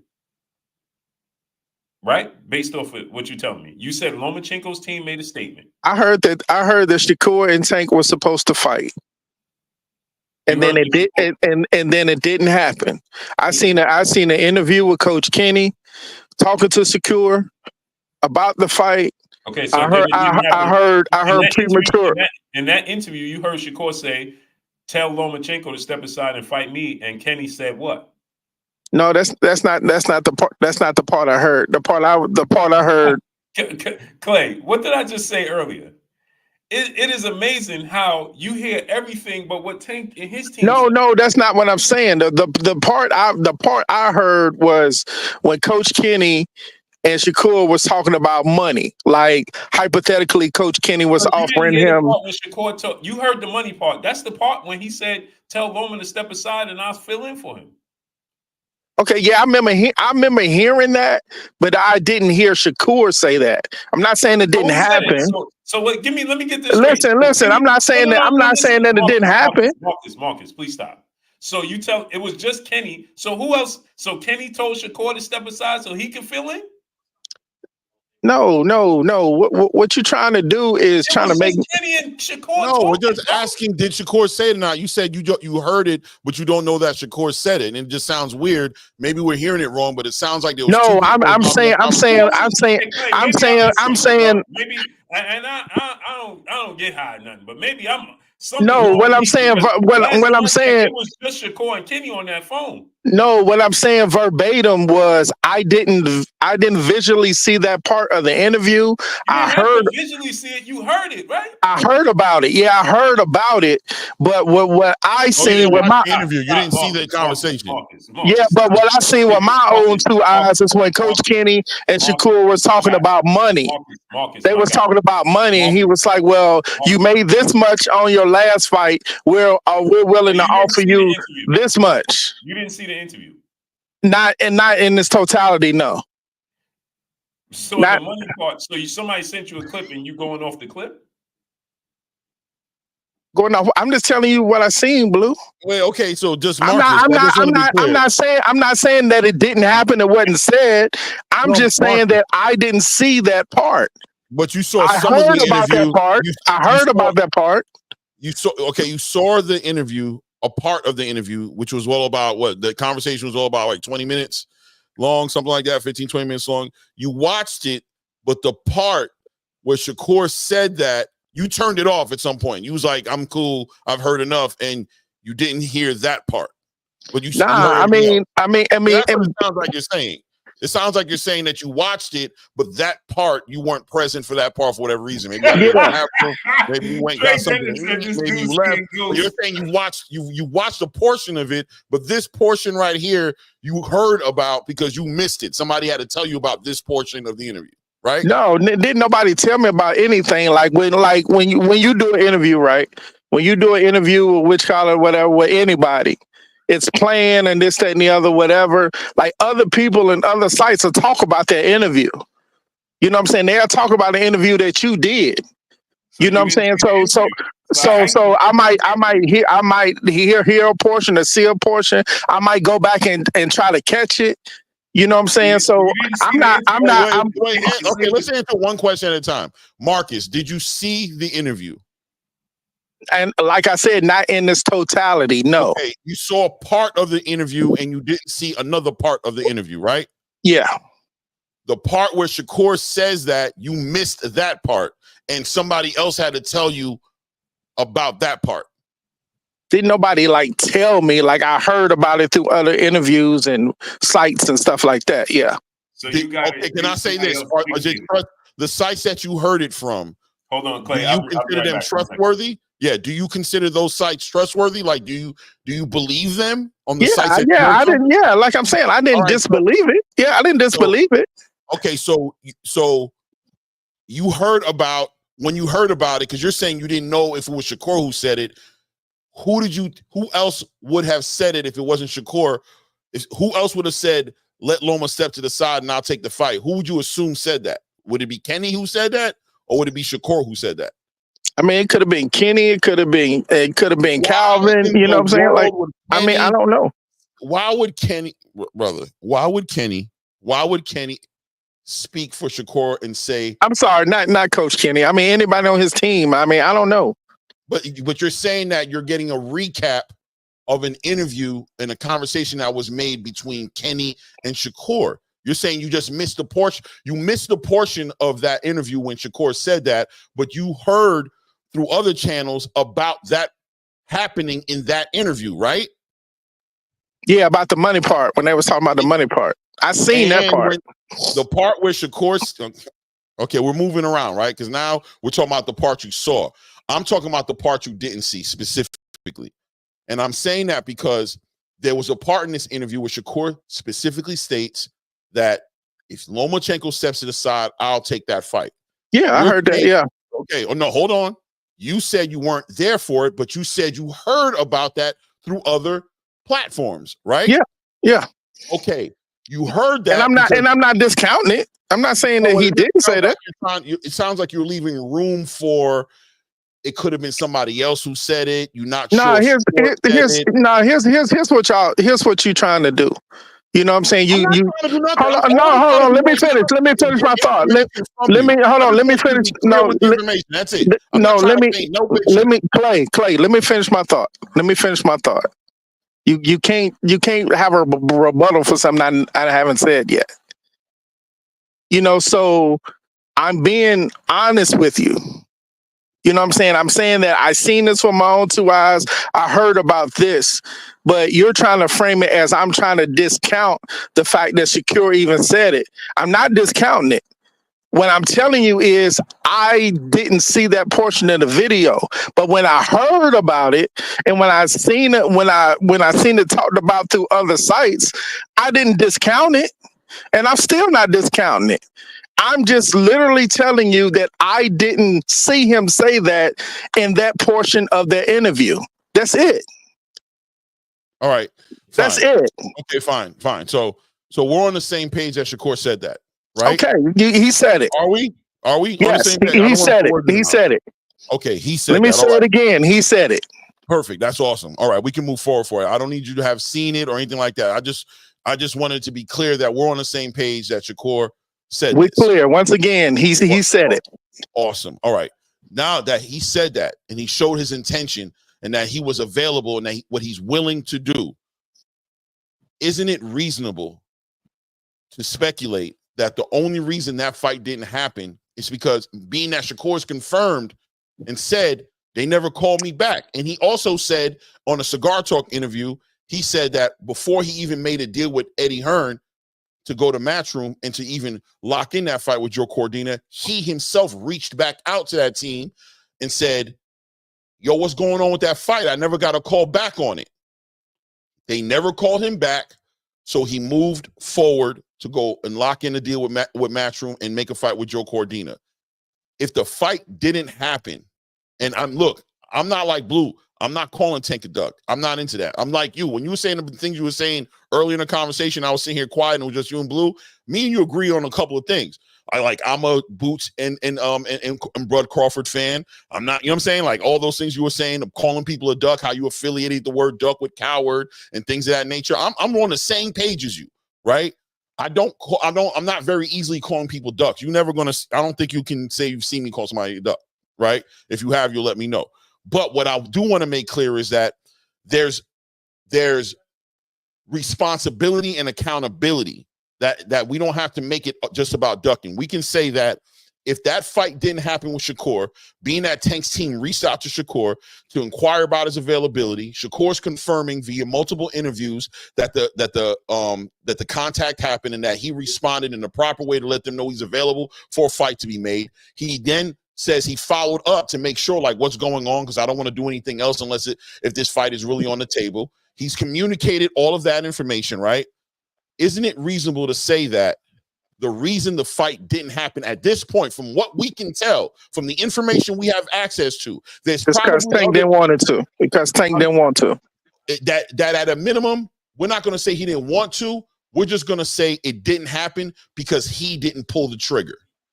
At a minimum, we're not going to say he didn't want to, because that sounds too close to he's scared of Shakur. Nah, because right? I look at it like this. And I prefaced it early in the conversation.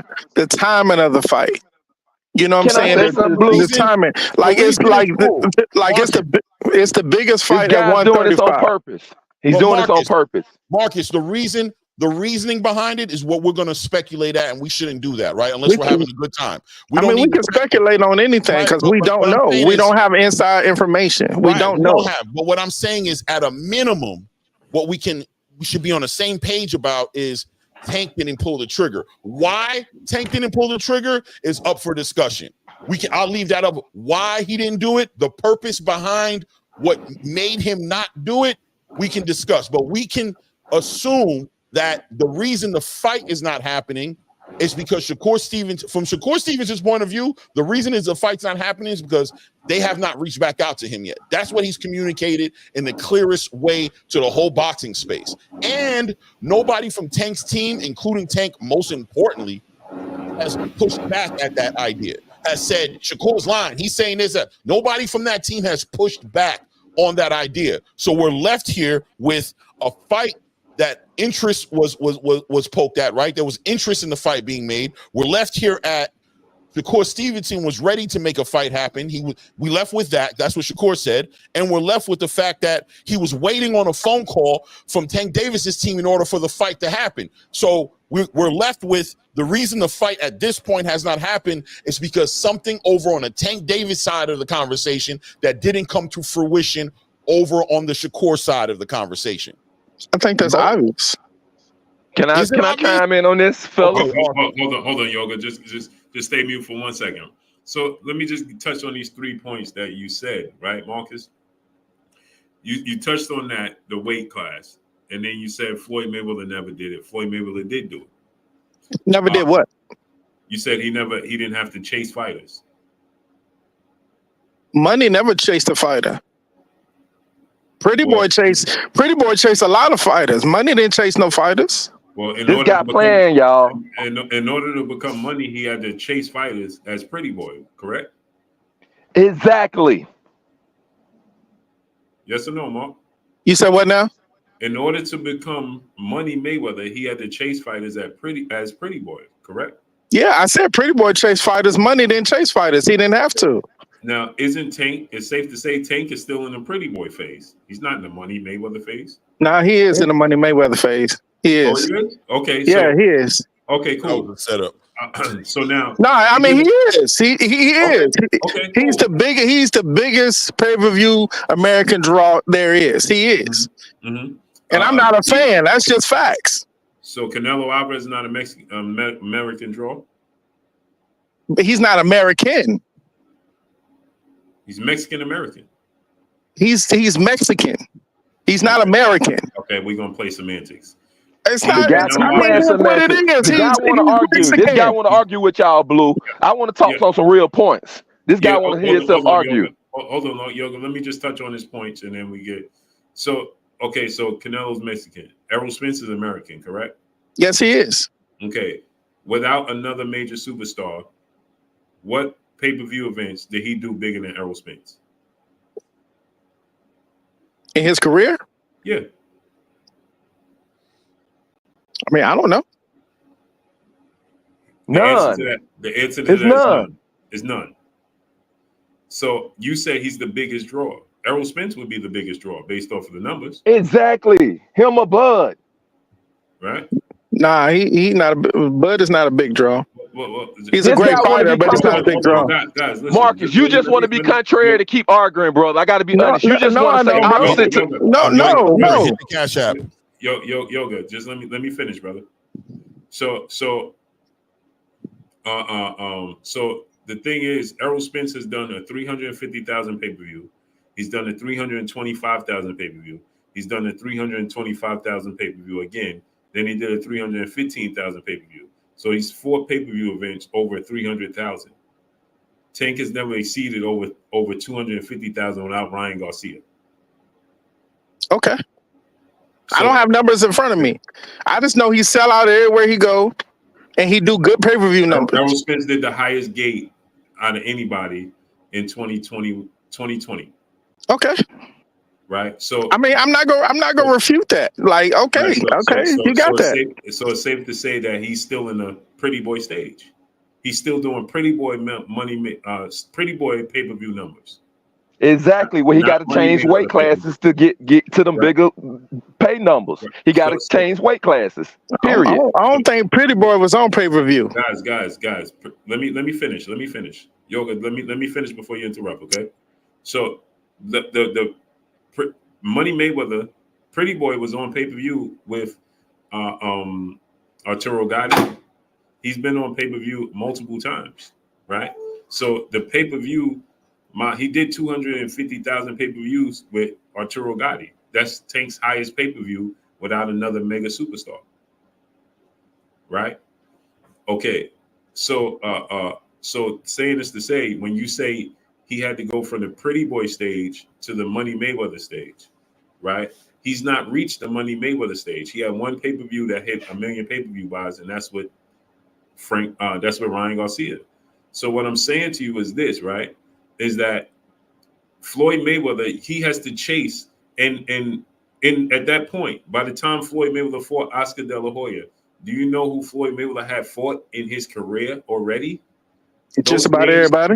Right. Those names eclipse anybody Tank has fought at this point in his career. I mean, it's not fair. It's not fair to compare them to. But you did. You started. Nah, I mean, as far as an opponent for opponent, like then how did you compare the two? It's no wolves out here like that. You know what I'm saying? From this time. No. Let's stop that. There is wolves out here. He's just not fighting the wolves.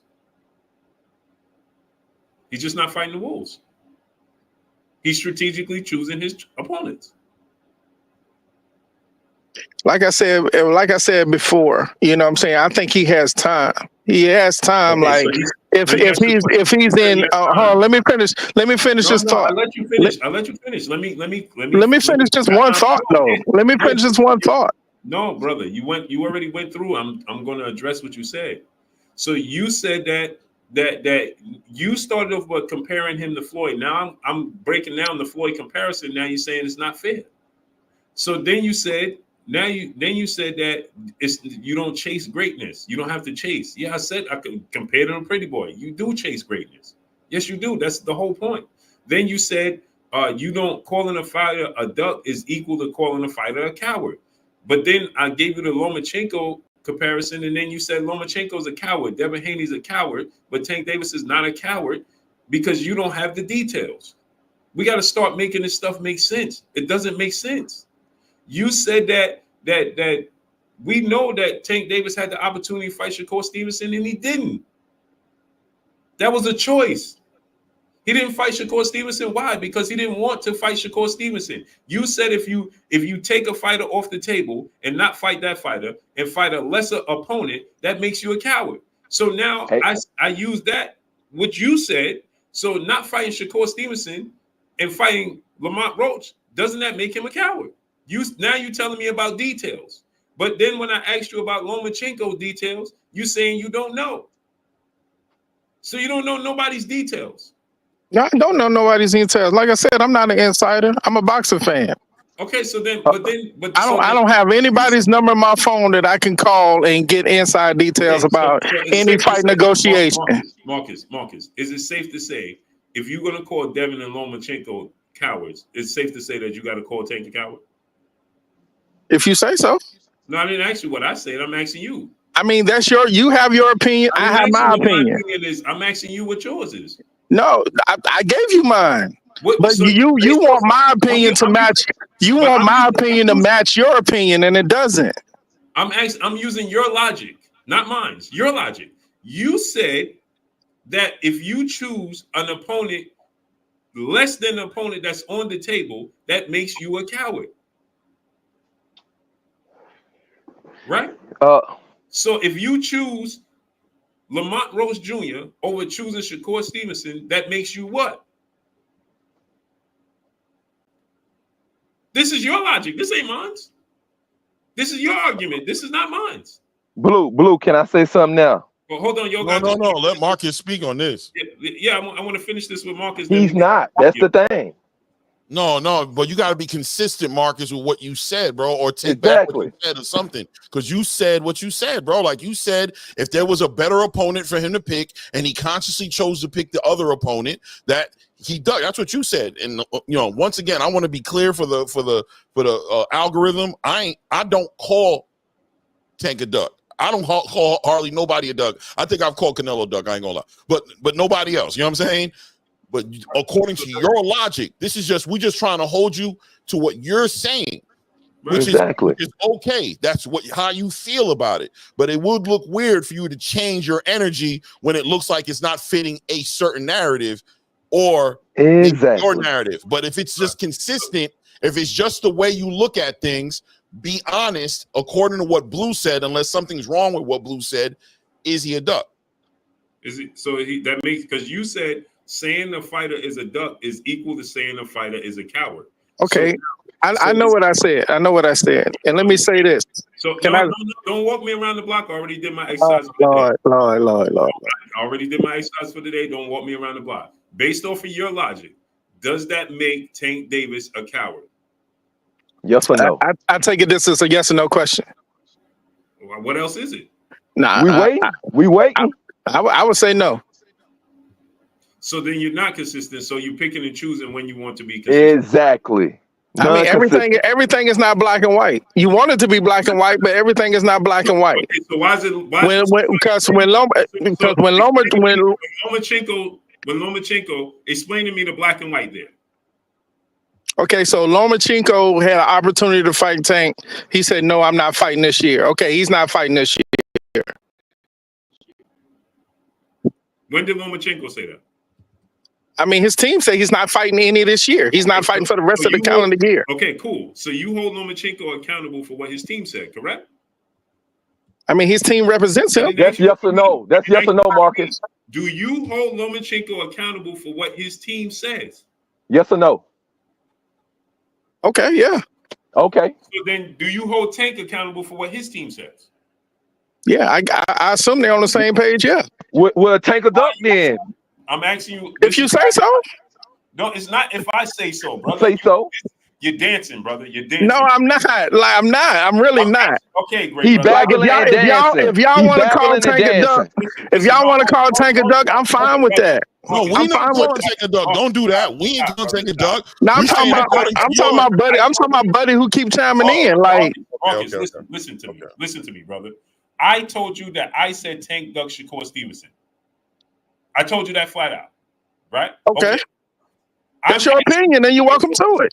Brother, based off of your logic, you said that if a fighter is removed, a better fighter off the table to fight a lesser quote-unquote opponent, that makes him a duck, which equals a coward, correct? They never even got to the table. Brother, please, Marcus, do you, what are we doing? Answer the question, yes or no, Marcus? You told me that. Hey, dude, I ain't gotta talk the way you want me to talk. The fuck, brother? No, I'm talking to buddy. Keep chiming in, like. Okay, I ain't gotta talk the way you want me to talk. I'm a grown man, dude. Brother, what did I say earlier? Once all else fails, it comes to name calling it. I'm talking about dude, like, nah, for real, like, I'm cool, but dude keep chiming in, trying to tell me what to say. Marcus, listen. You don't do another man like that. Marcus, listen to me, great brother. I'm listening to you. I'm asking you based off of what you said, not what I said. Based off of what you said, I know what I said. You keep saying that, and when I answer the question, you say I'm dancing. I'm asking you. You hold Lomachenko and Devin Haney accountable for what their team said, correct? Yeah, like I said, I assume that them and their team are on the same page. Absolutely. You hold Tank accountable for what his team says. Like I said, I assume that Tank and his team are on the same page. Absolutely. Leonard Ellaby says it's not time to make the Shakur Stevenson fight after they contacted Shakur Stevenson to make a fight. I said that also. Yeah, I said that. Said, yes, I want to fight. And then he fights Lamont Roach. What does that define Tank Davis as based off of your logic? They went another way. Okay, Marcus. I'm for real. Like, I mean, we don't know why he went another way. Marcus, you can't say that somebody did something you don't know why. Marcus, listen to me, great brother. I appreciate you coming through. But now you walking me around the block. You playing some you just want me to answer it the way you want me to answer it. Can I speak now, Blue? I didn't say to respect the show. Can I please speak? You made these. You compared him to Floyd Mayweather, and then when I broke down Floyd Mayweather's career as Pretty Boy, he backed off. Then you changed it and said it's not fair to compare Floyd when you the one. No, because opponent for opponent, they don't have the same opponents. So then, how did you compare him to Floyd Mayweather? If opponent, I was comparing him to Floyd in the sense of him being the A side. That was my comparison. Not opponent to opponent. Marcus, you can't compare him to anything regarding Floyd Mayweather. Period. Okay, I'll give you that. So you say no more. You made the comparison, and when I addressed the comparison, okay, well, strike that. It's not fair for me to address the comparison. I said it's not fair to address the compare the opponents in that time from this time, and I still feel that way. Okay, so we ain't gonna compare opponents. Is he making more money than Floyd? Absolutely not. So then, what are we comparing him to Floyd with? His legacy compared to Floyd's? Okay, we'll just strike Floyd. When Floyd stopped being Pretty Boy, he was already a 4-division champion. He was the pound-for-pound best fighter in the world. He was already a Hall of Famer. He was already a Hall of Famer. So if he hadn't even fought under the moniker Money, he still would have been a Hall of Famer. Exactly. So what is there to compare him to Floyd? Okay, I told you got that. Right. Okay, so we could dismiss that. Dismiss it. You said that he's America's right now. He's becoming that, right? Right. Canelo's the face of boxing, and he still has yet to eclipse any numbers that Errol Spence did without another mega superstar across the ring from him. Who's a mega superstar? Ryan Garcia was the only one.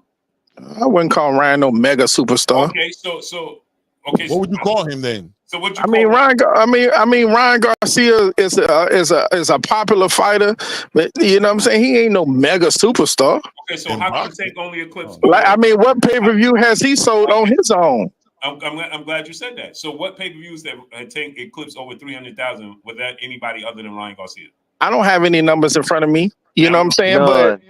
But you know what I'm saying? That both of them are popular fighters. So when two popular fighters fight each other, it's going to sell. Marcus, my great brother, you start this off by saying you don't even like Tank. You don't buy Tank's pay-per-views. I don't. I haven't. You are up here defending Gervonta Tank Davis to no end. Just because I'm not agreeing with everything that you're saying. Ryan is not a superstar. You're not agreeing with nothing I say. Ryan ain't even about agreeing. I just feel like, I'll be honest. I feel like you're not being consistent. I'm just being honest. Like, and you're an articulate brother, bro. Like, much respect to you. I know you're intelligent. I would never throw shots at your challenge. I could hear it in you. You can't, because you don't know me. You can't throw shots at my challenge. Marcus. Okay, brother. Listen. Can I speak now, Blue and other brother? Go ahead, yo. Please, can I speak? What you said is cool, but all I'm saying is there's the consistency with what you're saying. It seems to get very vague when it gets to a certain part of the topic. Like, you're very clear and consistent when we're talking outside of, but as soon as we get back to the point, you seem to get a lot of I don't know, and I'm not made available to that, and I'm not sure, and I don't know, bro. You know what I'm saying? It just seems inconsistent. It's hard to get to hold a certain point with you. Seems like the goalpost just continues to move a little bit at a time, like a little bit. And it's hard to like get down to a certain point with you. Nah, it's not that. Y'all just try to corner me, and I want to listen to it. Can I speak now? That's what that is. I'm just trying to get understanding of what you're saying. That's all I'm trying to do is just have understanding. That's it. And I'm having a hard time. I'm talking clear. How did I try to corner? How did anybody try to corner you? Yeah. All I did was but you just asking you what you based all on you brothers are intelligent. right. We just But using based off when what I say you what I said. say, when I say, you're just not accepting it, and that's There's cool. nothing to Marcus, what am I to accept? It's a conversation. Like I just want to speak. I want to make a point. Marcus, make this make sense. What is a conversation without substance? Babble. And that's what he doing. That's what I want to point out. Ain't nobody babbling, bro.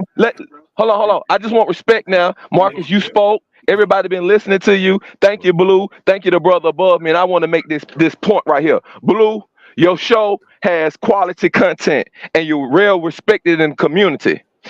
I'm being honest now, Blue. I was going to talk about something different, but now because of this caller, Marcus, I understand what's going on, Blue. But I'm a fighter, and I'd have been in that ring in the Muay Thai side of things in Thailand. Us real guys that chime in, this turns us off because men risk their lives to get in the ring, and you never move the goalpost. That's like talking to a woman, and you make a point to the woman, and she say, "Well, I don't know about it," and then you go into that, peel that onion, and then she say, "I don't know about that." This Marcus guy sit here and did that and disrespected Blue in that way, and the other brother on the panel. When the brother say, "Okay, this is the point you make," and then say that again, brother. What's your name? Claymore, man. I'm just playing. I shouldn't even. Claymore. I'm sorry. Yeah. Brother Claymore and Brother Blue. It's so disrespectful to these brothers that are boxer insiders and probably former boxers and former managers and things like that. It's disrespectful. And as a man to communicate with other men, and then they make a point, and we all as men standing on the point, and you back off the point, but then raise your voice and go. And you say I'm hold emotional. on, brother. No, hold on. We're not interested. See, you doing it again. Now you're. I just asked everybody to be quiet. Please respect. I got highly respect for you, Marcus. But now I got to show this. That was a sign of disrespect. You got it, bro. Hold on, Marcus. All of this is disrespect. Even you saying you got it, that's a form of disrespect. No, I'm saying disrespect. Every time you talk now, it's disrespect. Even you apologizing is disrespecting me and stopping me. So you're gonna disrespect me by saying you apologize. So you're gonna keep doing it. That's what I'm talking about. We have in this community a respect for Blue because Blue is honest and fair. He call out the racism. He call out all the things, and he's honest, and he put his neck on the line, his channel on the line. He could probably get blackballed by calling out this racism, and this is a real business. So for the point of you keep coming up here, moving the goalposts, and then being effeminate and want to just argue just for the sake of arguing, when these guys are giving out real boxing information, it brings down the value of the show. Now, if you want to be the next Stephen A. Smith to show how, hold on. Brother, this is not back and forth. There you go again. You're displaying your immaturity and your effeminate and your emotional ways. And we're talking about a real sport with me and Diane. And you cannot stop interrupting me. But you can't talk like a man and rebuttal my points. And this is the point. So you keep moving the goalposts. You keep being effeminate in the conversation and make the conversation feminine. And you can respond to these grown men like a woman. And then when they go and ask you and stand on something, then you say, I don't got the details. I don't have this. But then you were chiming in when I was talking the whole time. Oh, there you go. And now again. you trying to talk about somebody effeminate. You was chiming in the whole time I was talking, homie. And now you trying to talk about somebody effeminate. Okay, there you go, Mr. Marcus. I didn't say you. I said you were chiming in the whole time I was talking, bro. Okay, you're emotional now. I'll let you talk. Go ahead. No, you've been emotional. I was listening to you. And as a man, I apologize to you for interrupting. That's how real I am. But you ain't gonna sit up here and call me no goddamn woman over some boxing talk when you don't know me. I didn't call you that. I didn't call you that. And you said I'm acting effeminate. I said that's what actions. You said. You said I'm acting effeminate. Okay. You're interrupting me. This whole thing that you're doing is rant. You was interrupting me too, brother, when you got up here, bro. Ahead. You was doing the exact same shit. You was doing the exact same shit. Let's let the brother finish. Let's let him finish. Yeah, he can finish, but he can't accuse me of doing something he been doing the whole time I've been up here. All right, well, let's just let. Come on, let's be real now. Go ahead. Go ahead, Yoga. And keep out all the name calling, bro, because I ain't called you one name, bro. Hey, man, you got emotional. You making it something else, man. No, I'm just saying, bro. Don't do that. You say you're a man, and you say you I come back home, I remove myself. I come back home, I got more respect for blue blood and real boxing and sports. This ain't no arguing stuff, and it seems like he want Jerry Springer. I click back on and watch from the chat, fellas. Nigga, you gotta watch your words, bro. Words have meaning, bro. Watch your words, man. Words have meaning. We talking about what other people do. We don't even do this shit. We talking about what other people do. And I'm a man's man, so when you cross the line, you know what I'm saying, talking about all this feminine shit, this, that, and the other, whatever, I don't play that, bro. And Blue, hold on. I've been up here with Blue. I've been rocking with you for a long time, Blue. Marcus, a long time, probably even longer than homie.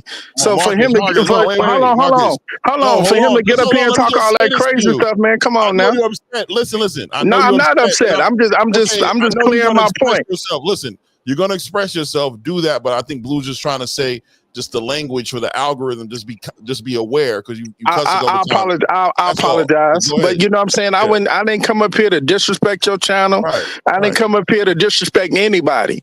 If you don't agree with what I say, that's fine. But what I'm saying ain't taking no food out of nobody's mouth.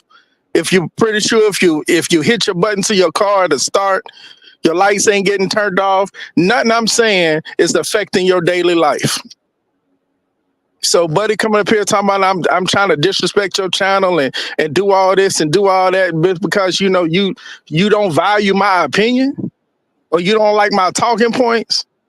I mean, that's just crazy talk. Once again, we discussing what other people do. We don't even do this. We fans. Right. You know, he said you're an insider or whatever. You said you're not an insider. I consider you an insider, but whatever. I'm an insider. I was just okay, well, but at the end of the day, we all still fans. And this is boxing talk. This ain't real life. Yes, you make money off of it. You make money off of it, but it's not real life. We're not risking nothing by talking to each other. Ain't nobody getting no concussion on YouTube. Right. You know what I'm saying? So, you know, he took that far left. You know what I'm saying? And that's all I'm expressing. You know what I'm saying? To anybody who get up here or whatever, who is a Tank fan, whose points don't agree with yours or this, that, and the other, whatever, that's fine. You know what I'm saying? We don't have to agree with each other, and we're not. You know what I'm saying? But in order to get another level, I mean, it shouldn't be no disrespect.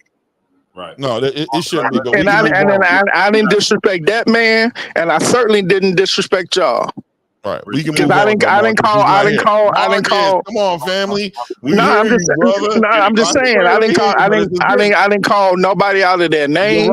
You're right. I didn't say none of that, bro. Now bring it back a little bit. Bring it back and let's get back on boxing. Yeah. That's all. You know what I'm saying? And y'all shouldn't even allow that on your channel. Y'all shouldn't even allow that man to get that off like that. All right, Mark. Mark, we gotta move on, great brother. I appreciate you. Yeah, we appreciate you, brother. Definitely, man. Thank you, family. Yeah. All right. Yeah, it gets spicy sometime on the blue blood. Warrior Class the third brother in the super chat dropping that half a dub on us in the super chat. He said Blue and Claymore are truly boxing commentators. Facts over feelings. They report on boxing news supported by facts. We wouldn't hear on ESPN because ESPN doesn't report on boxing on a regular basis. Yeah, they very rarely report on the sport of boxing. Motown 909, what's up? The link is in the chat. Anybody else want to come up and speak their piece? Yeah. And come up and build on some boxing, man. It's all good. And, you know, shout out to Marcus. You know what I'm saying? I would say generally he sounds like a pleasant brother, bro. Sound like somebody I could talk to and build with. You know what I mean? He's articulate. But, yeah, man, when the goalpost just keeps moving and we can't nail it down to something and we can't have any, like you said, Blue, consistent substance that we can base our conversation off of when it easily moves, it becomes difficult. It does. It becomes a little difficult and it starts to sound argumentative. It starts to sound like arguing just for the sense of arguing instead of trying to get to somewhere. Right. We can't make this is what we can't do is move the goalposts. We got to stand for something or we fall for anything. If we don't stand for something, we'll fall for anything. So if you make a statement that you're comparing them to Floyd and then that doesn't work, or you saying this and saying that it doesn't work, then eventually you have to just come around and be like, it is what it is. But because we don't want to hold specific fighters accountable. Right. We want to hold them in such high regard that they're untouchable. No, I'm breaking the glass. Yeah. It's a new energy in this space, man, because that's really what you said is really what it is. And it's just weird because it's like, where's the entertainment value in that? And I think as boxing fans, it's about the entertainment value. It's about the competitiveness of the sport. We want that, I thought, as fans. But a lot of y'all arguments be kind of like pushing back against that value. You push back against the competitive nature of the sport. You know what I mean? To the very basic idea of the best fighting the best should be every fan in boxing's goal for their fighter, right? Like, because that's where that's what we that's what we spending our money on. That's what we come to watch. Like, Better Beef and Bivol fighting this weekend was the point of it all. That matchup really put it all inside of a box with a bow and gave us the point of it all, to see two champions come together and to have one undisputed champion inside of a division as a boxing fan is the ultimate sign of success of boxing happening in the spirit of what the sport was based on. So when we see fights that are happening that are moving away from that narrative, I think it's natural that we should push back at that and say, what the hell is this? We thought we was looking at undisputed. We thought we were looking at championship fighting. We thought this guy's the best, so naturally we feel like he should be fighting this guy who they say is the best. This is natural, but when the space pushes back at that idea and says, no, that's not what you should want. Stop complaining. What are you complaining about? He's giving you something. Why do you always got to cry and you pushing back at us asking for the most basic foundation of the sport from a fan point of view that we should be looking for? There's something wrong with that. And of course, I'm going to speak to it. Blue's going to speak to it. We're not going to get around it and just accept it and just go along to get along and just act like things is. No, we're going to speak to it. That's our job. That's what we're on here to do, is to speak to it. Like, nah, we're going to call that out. As fans, I'm encouraging you guys to call it out, because that's the only way it's going to move the needle in the direction of what works out for us as fans. Talking about their money doesn't work out for us as fans. Talking about all their personal stuff is not what benefits us as fans. Pushing the fighters to fight the best is what benefits us as fans. So it's just hard sometimes to sit here and argue with you guys, and it just seems crazy as a fan that we got to be bumping heads on the most basic idea, you know what I'm saying, of what this sport is about. Why would we got to bump heads about that? I don't know. It is what it is. Salute AK Crowder in the room, by the way. Salute AK. The thing is, it's not this difficult. It's just not this hard, man. It's not this hard. Cali, world, peace, blessings, Queen. Got my brother AK Crowder in the building. What's the deal, Blue? Man, I heard all that ruckus. I had to get on here. I'm like, man. Well, you know what I text you? You remember what I texted you yesterday, right? Yep. Yeah. See. Yeah. Things like that, because people can't be under control and handle their business as men, and we all get a little hot, but you still got to control your own fire, just like in the crib. You get too hot, turn the heat down. You know what I'm saying? That's all. That's it. That's real all. Simple. Learn from one another, and be honest with one another. Like Blue said, stop moving the goalposts. And remember, you're on the internet in front of a lot of people, so don't be too emotional, man. Right. Remember, don't be emotional. It's only boxing. But this is outside, man. Everybody's looking at you. Remember that. The thing is, it's just simply not this hard.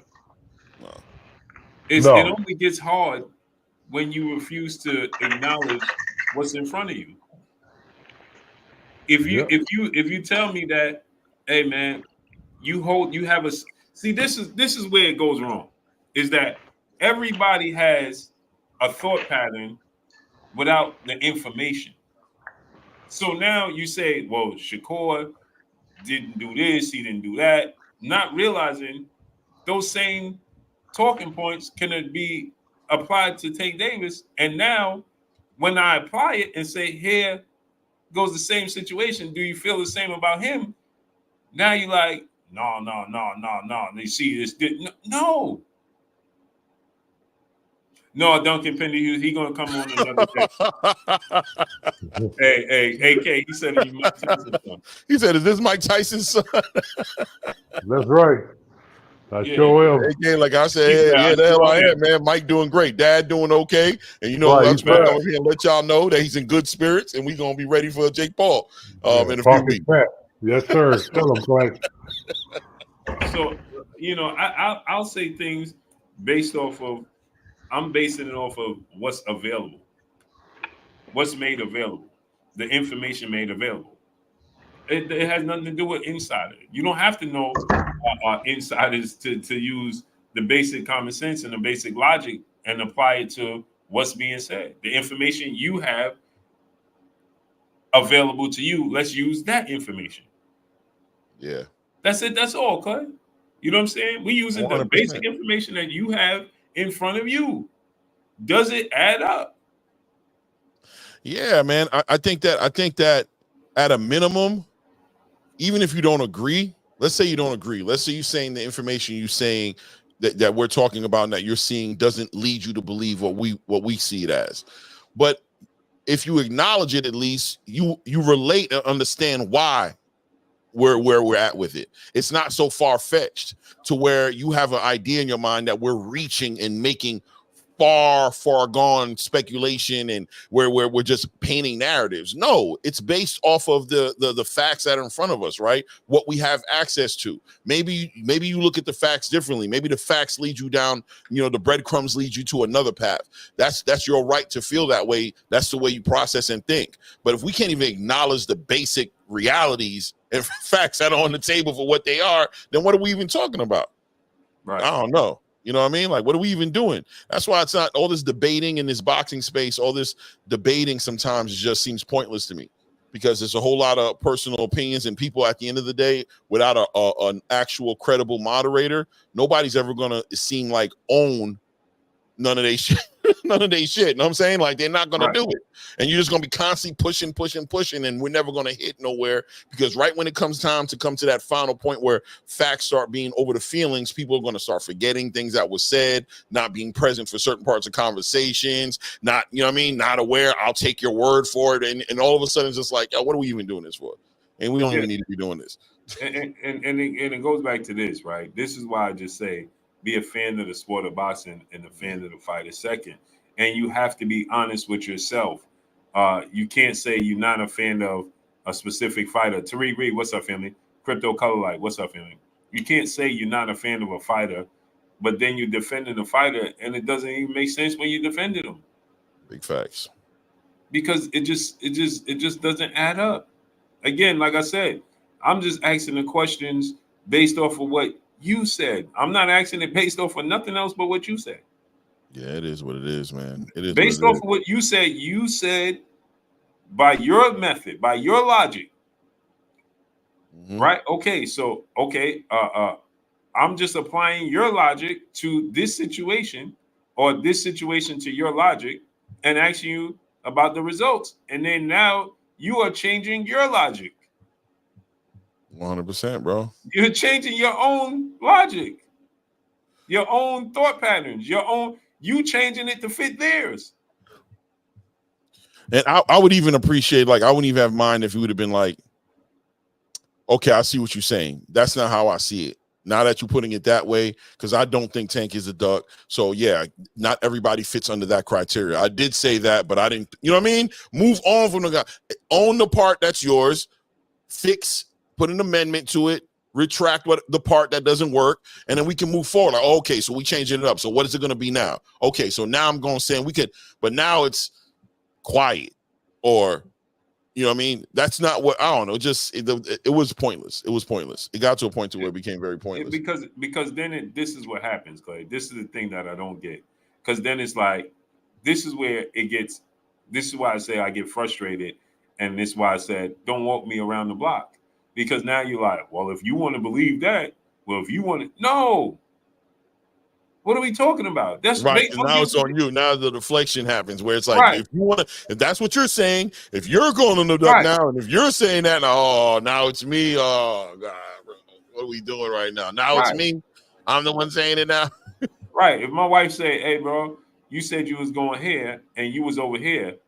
Why was you over there? Well, if you wanted, okay, well, if you say so, I was there. If you say so, what are we talking about? Not if I say so. I'm asking you based on what you said. Is this or is this not the case? Simple. So that's the thing that gets me in this space, this boxing space, that we just simply cannot hold people accountable. That's it. That's all.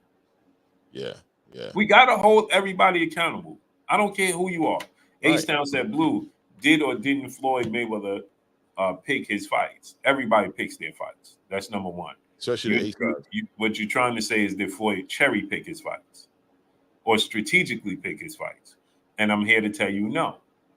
Floyd Mayweather did not. What Floyd Mayweather did was, when he did have the opportunity to pick his fights, when he was in a position of power, like me and Clay say, what he did was make sure he picked the best fighter coming off the biggest win and would be the most financially successful fight for himself in the boxing space. That's what Floyd Mayweather did. There's a false narrative being put out here that Floyd Mayweather was cherry picking his fights. That's a lie. Okay? Right. I watched Floyd Mayweather's entire career. Floyd Mayweather, when he was Pretty Boy Floyd, let's just go down memory lane. When he was Pretty Boy Floyd, he tried to fight the likes of Acelina Freitas. You may not even know who that is, H-Town, or maybe you do. Acelina Freitas was that dude, Clay. You remember him. Mm-hmm. Acelina Freitas, Shane Mosley, Prince Nassim Hamed, Joe Casamayor, Diego Corrales was the only one that stepped up to the plate. Shane Mosley said he had a toothache. Oscar said the risk is not worth the reward, right? Felix Trinidad wouldn't even answer the question. Okay? Lebanon do 6. Yes, sir. You know Freitas. And Freitas ducked him. Joe Casamayor ducked him to the point where he fought Hatton what's his name? Not Joe Casamayor. Costa Zoo. Miguel Cotto ducked him. Costa Zoo ducked him. So when Floyd said, okay, cool. When I get in position of power, I call the shots. Y'all going to have to come to me now. Right.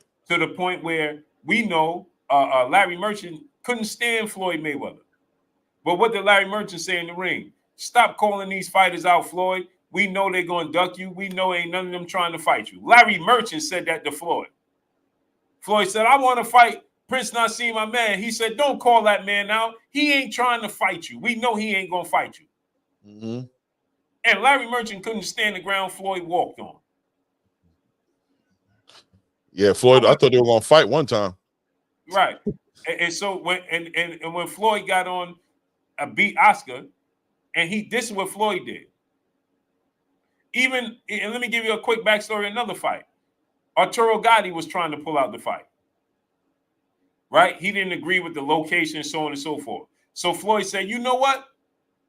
Let's make the fight in his backyard. I'm going to embarrass him in his backyard, in front of his family, in front of his fans. Mm-hmm.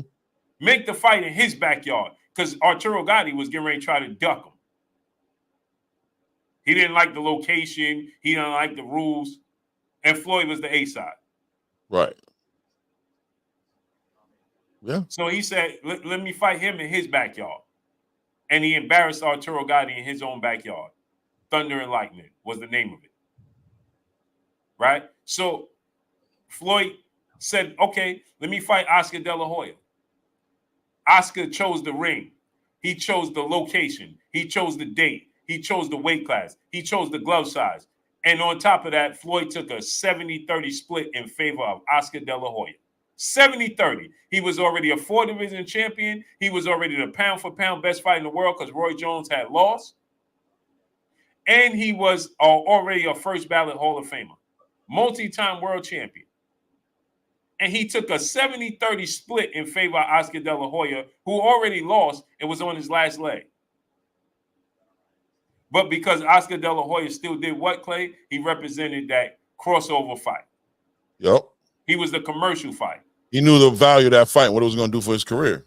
Right. He needed it. He took that fight at a weight class he never fought in, with a ring size that Oscar shrunk the ring so he couldn't move around. He made him wear heavyweight gloves and took a 70-30 split. Joseph S. said, I'm rewriting history. How am I rewriting history? What are you talking about? I didn't talk about what Arturo Gatti was as a fighter. I talked about the circumstances. And he washed Arturo Gatti in a pay-per-view fight. So what are you talking about, Joseph S.? I'm not rewriting history. That's what happened. And the link is in the chat if you dare to step in. The link is right there in the chat. Let me put it in there for you again. Since you said, Floyd, I'm trying to rewrite history. I'm not rewriting history for something that happened. Make it make sense.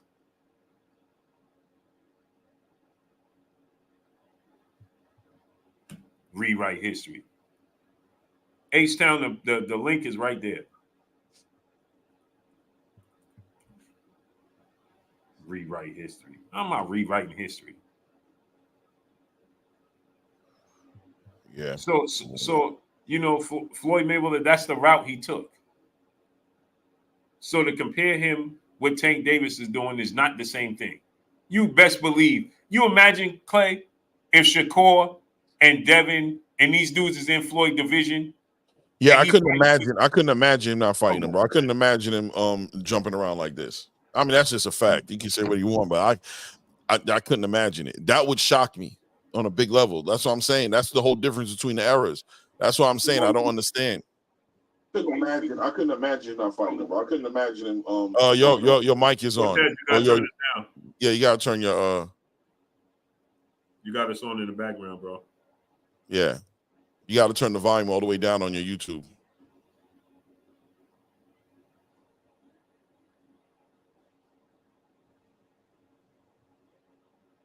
Yeah.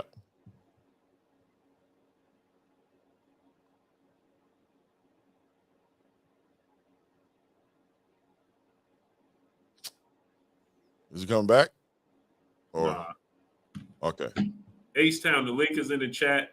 The other brother, the link is in the chat. What was that? H-Town and Joseph S. The link is in the chat. Cortez, okay. What's up, family? What up? What's good, family? Yo, Blue, can you pull the H-Town link down? Okay. So I can see. All right. What's good, Cortez? What's good, family? What's on your mind? Man, Floyd, that's my homeboy, man. I'm from Grand Rapids, Michigan. And he ain't duck no smoke, man. And it's just like when the tables turned, it wasn't fun when the rabbit had the gun. Everybody often talks about how he ducked everybody. Blue, could you really go down through the extensive history of the fighters that he fought? And those fighters were coming off the best victories of their careers. And then it's like every time I hear somebody say Floyd picked and choose and this and that. Yeah, he picked and choose selectively to what was going to be the best fight and what was going to be the better, bigger grossing situation that made the most sense. Fighters that they was fighting, like they say, oh, he ducked Keith Thurman. He gave Keith Thurman an ultimatum. He said, hey, man, beat Earl Spence, and then you can go ahead on and you can have this fight. He didn't want to go take that fight. If I'm Keith Thurman, I'm going to go ahead on and get rid of Earl Spence just for that fight. Because if I'm thinking I can win, then I'm going to go ahead on and I'm going to go through with that. And, yeah, man, when y'all was on there with old dude earlier today and stuff, you know what I'm saying? The dude that went in on Priest, he had a real point and stuff, you know what I'm saying? Because it kind of makes people watching from as a fan. We sitting up here listening to y'all go into it with that dude Priest like that, and it's just like, dude, come on, man. Like, y'all was sparing him the ride, and the other dude came in and just went on ahead on and viciously just cut his throat. You know what I'm saying? Y'all some real gentlemen. Y'all some real gentlemen, and y'all got a high tolerance for bullshit, man.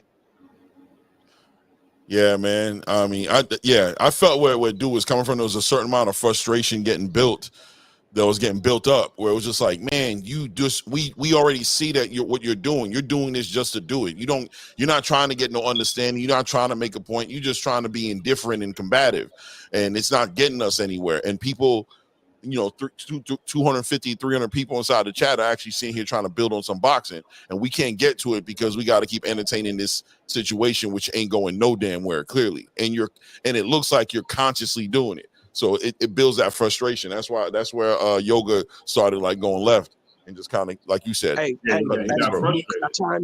Can I chime in and say this, man? Hey man, I'm all the way good with Claymore Rain, man. You know, like since Sugar left, he irreplaceable.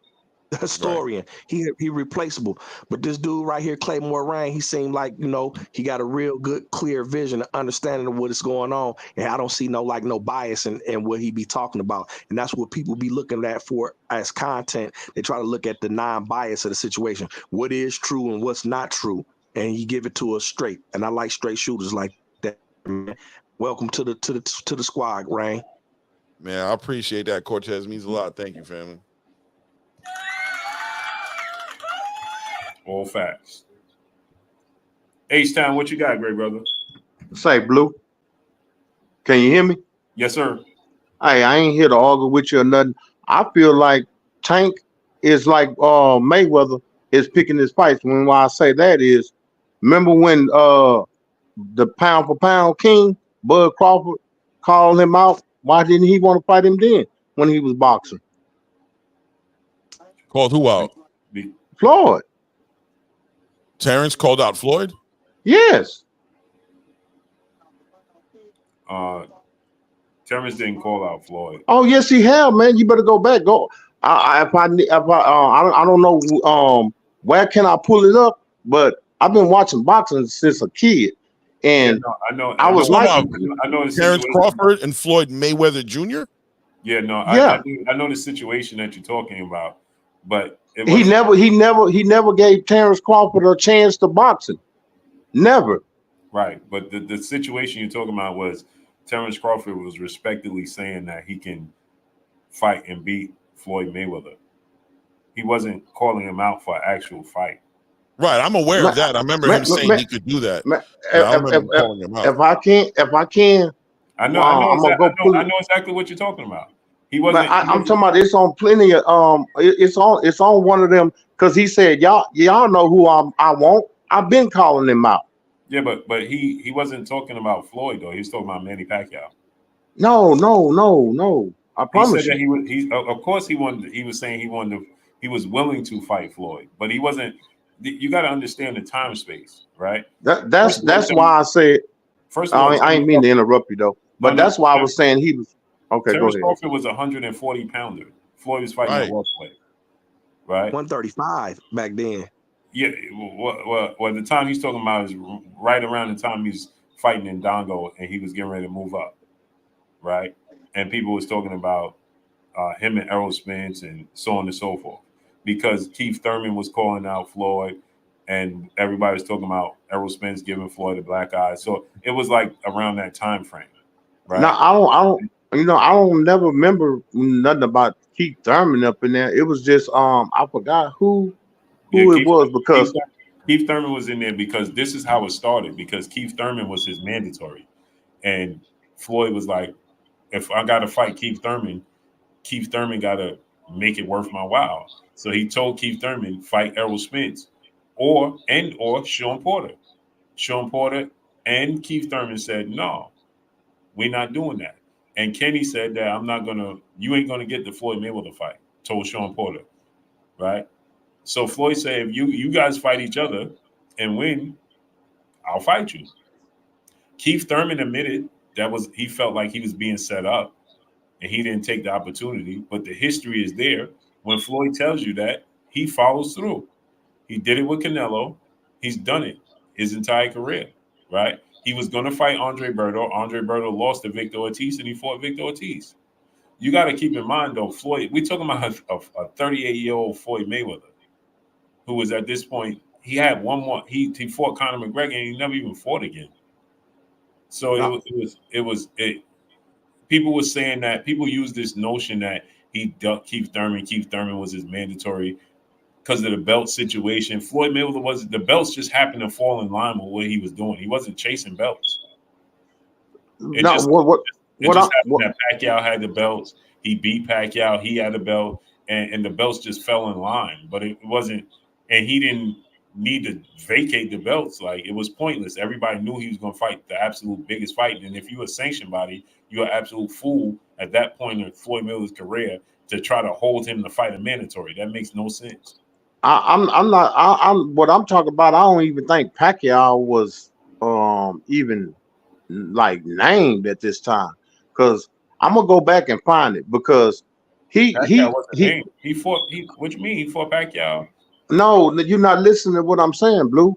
What I'm talking about, back then. It's been some years. I'm talking about some years ago, because I started watching you. My brother put me on you, and I started watching you.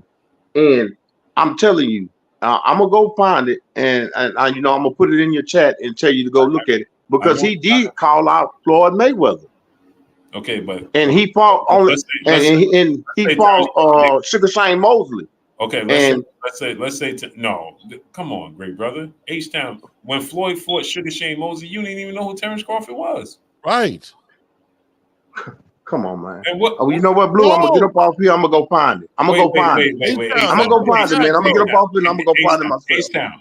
When Floyd fought Shane Mosley, why he left? Yeah, when he fought Shane Mosley, come on, bro. That was let's pull up the dates here. That's really off. Like, I don't got the exact dates, but that's why the whole conversation's been off. When he fought Shane Mosley, bro, you ain't even know Shane Mosley in 2010, right?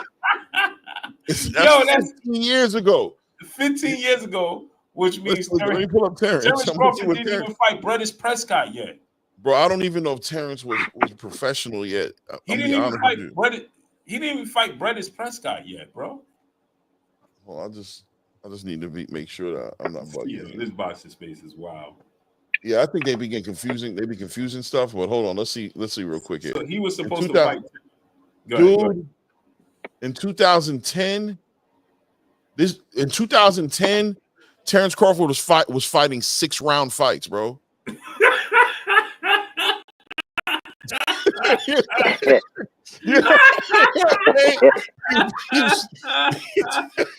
That's what I'm trying to tell you. I'm like, this is not what happened, bro. Like,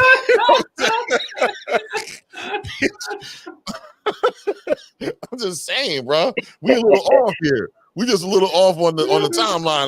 I don't know what he's trying to. You know me. I try to be nice to these dudes. Like, I think you just confusing some things. I think the lines across. I think you think about something else. I don't know what's going on, bro. But I'm trying to tell you, we didn't even need to look up the dates. But I just wanted to give him the dates just to be factual, so he didn't think we were trying to pick on him. Like, hey, bro, 2010. This is not what happened, bro. Crawford was not calling out Floyd Mayweather in 2010, bro. 6-round fight. Hey, y'all can hear me? Y'all can hear me? Yeah, Carl. What's good, family? Hey, man. Blue, what up, y'all? What's good, Blue? What's shaking, my guy?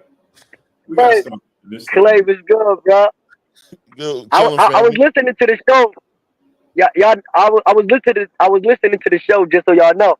But y'all already know about my situation. Y'all can't see mine in the chat. But yeah, man.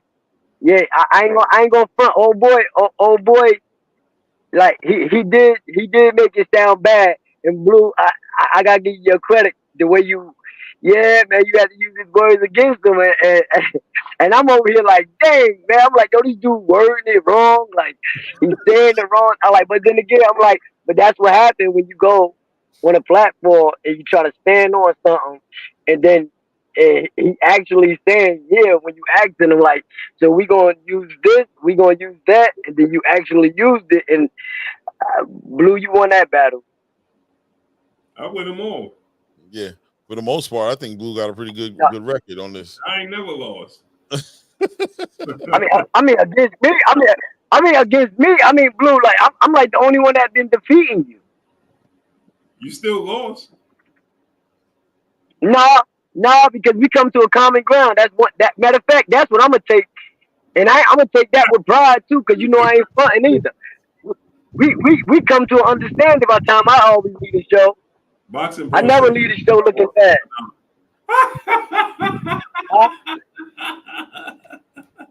Not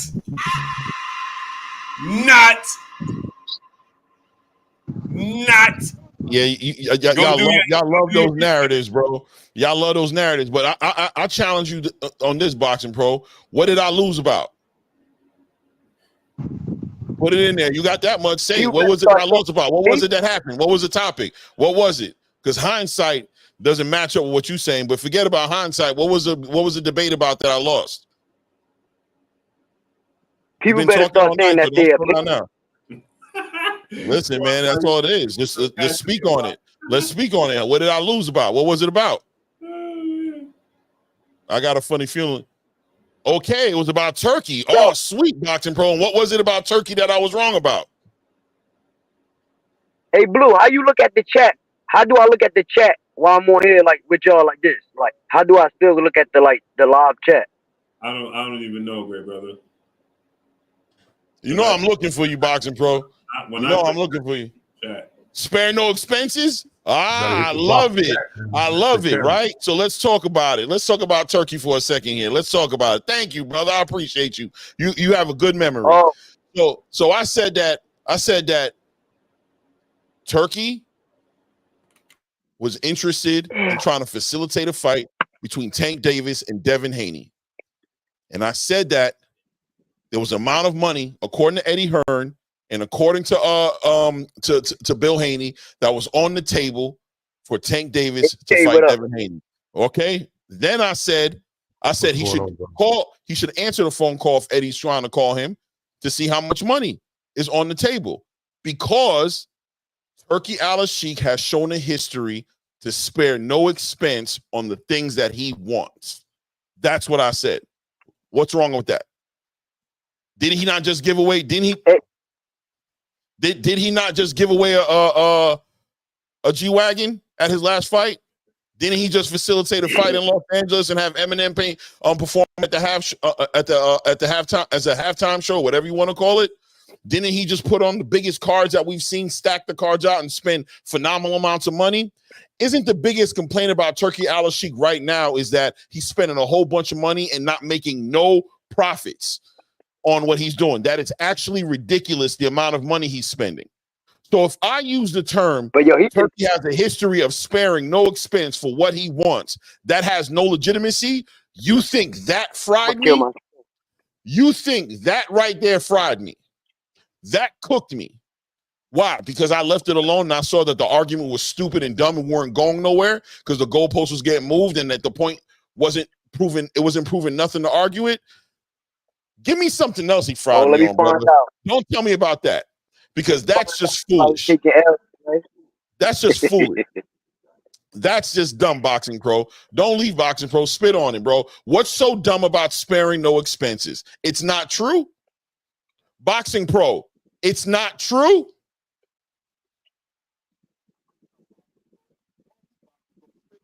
Yeah, okay, yeah. He came on judge. Okay. Is it not true? See, you think it's a frying because it don't have to be true, right? Because he raised his voice and laughed and y'all was up in the audience looking all crazy. But does the truth matter? Does the facts matter? Is that part important?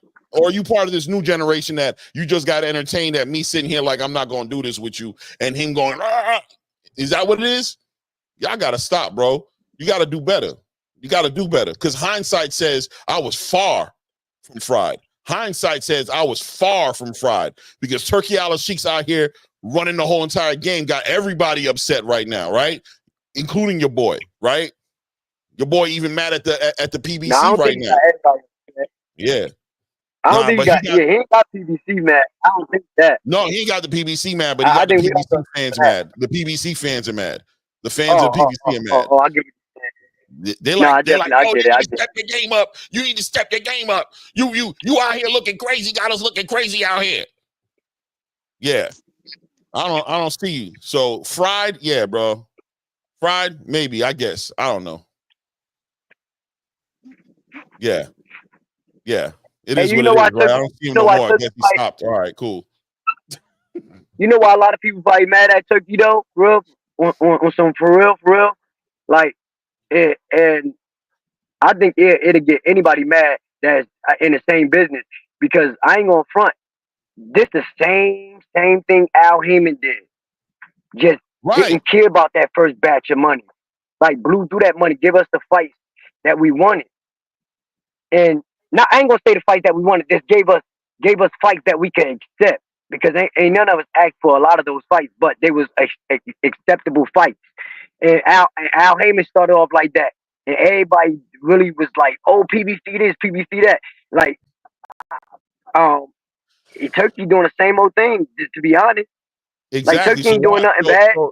Exactly. Thank you. Exactly. He's not doing nothing. He's not doing anything that have us feeling the way we're feeling. Because ain't nobody going to have money that you just going to keep losing and losing and losing. Like, Al Heyman had a good plan. And now look at Turkey. He feeding off that same plan.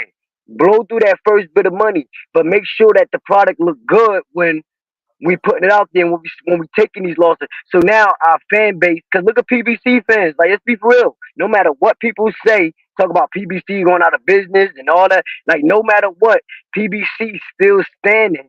And, like, let's be for real about it.